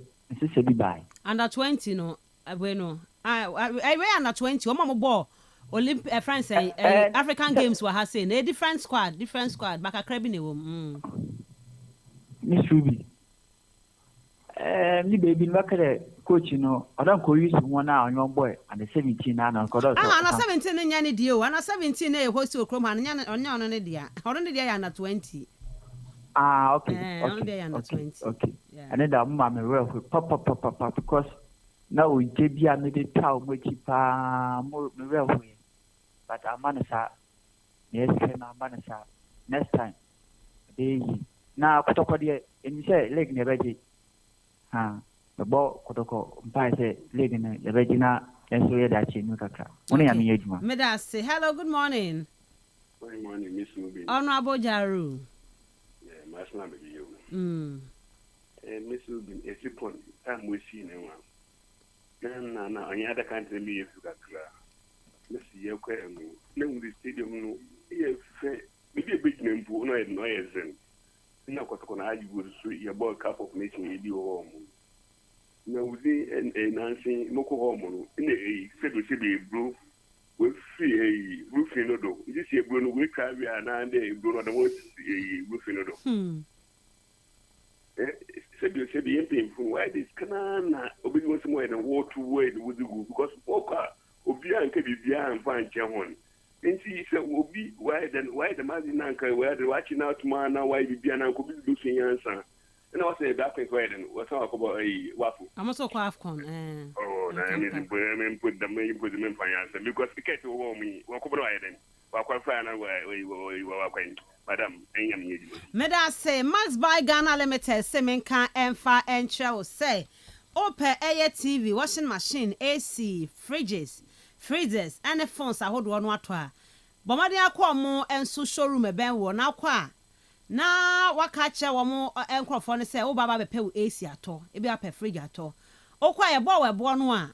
She had 30% pay. The account change nano, over spreading for 1 year, no chanic a cracker. To where dear, but more than my when you how dear here will fear will shop now for baby piano. A Max by Ghana Limited, Domodia Badia, or be a fan who shim, and near my boy at dinner. Inti se woni ska no a ehwe wonya bi nto betietie ska na we se wotietie abense ya bebom no asa akodi inti commerce buy Ghana Limited for ho na de wo hia no kotua only 30% de aka no tua ne kakrakra omo Cape Coast say Fanspem Junction Popular Techno Shop hono ma no mo bo mo de ana frɛ 0505 083 831 0505 083 831 anaboramum www.maxbuy.com.gh Anointed Engineering Services a generator expert. Me fa me call away mra. Hello, good morning. Okay, the day it's you. Now say Madrid almost bo Champions League finals 20. 209 210. 209 I'm no one about finals. Nyamle ose Benaba Honda Ben ya ball final ho na me kire say ball final ho. I'm no one. Madrid no one. Enya Madrid na call final na Inter ne Bayern na call final. Ya ball no Benaba. Was it 210? 209 210 Inter Milan Bayern ya ball no Santiago Bernabeu. Sir. Okay, na ball finals no. Ya ball finals no then tell no buy. Say na nja go me do. Ya se to order dada nti say want to me anko bia nya obi ana ye wo hwe. Okay. Nyame adoma o ma se to order dada nti no nyame adoma next year yakokobon e wo the Puskas Arena e wo Budapest, Hungary. E ho na ye be continue. Say Hungary team because final ho no mo enya problem. Wan ko bi nso a na wan ko bi. Me fa call away. Hello, good morning. Good morning. Me pa chodin baby or free and free. Okay, Isaac it's you. No one am pere my you. Am a complete number. Max buy for number no. Me pa chomate. Me san boss bi em dia ma mate. Okay. Me da se ma me fa me last caller na me fancy. Hello, good morning. Good morning. Me pa cho it's you on a pay. You for me. Na me adom ye hu you. No bo another from the tenders for about me anko po mo pre na no again. O se na be fran poko mpa woni be biara. Ye mo permanency. Be na me ka the next year, I can walk all over the push upon them. With the next year, you need to be at the cafe at Ghana. About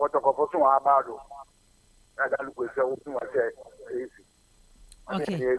Yeah, that's say Anointed Engineering Services. I will Cape Coast Tartan 3. Opposite the main lorry station hall. Open generator to. Open beer rente. O the say yensi amount. Wo be me install amount. Ni nyina no Anointed Engineering Services. Ba mo dia call na fe ni wo nkodi dwuma na wo mo a enya wo generator no ho adwuma emfa ma. Fra mo 0248 455 697 ana 0243 480 334. Anointed Engineering Services, the generator expert. Max by Ghana Limited number no any 0505 083 831 0505 083 831. Ofra omobaje oso obetuma ba Fanspem Junction ya oba obehu Popular Techno Shop okọ no ma obetuma makwa akodi nkoma meden de Mr. Bi Adams Osman FKK o te omu nyina nka dwumade so no pay da wase pi say na Tuesday morning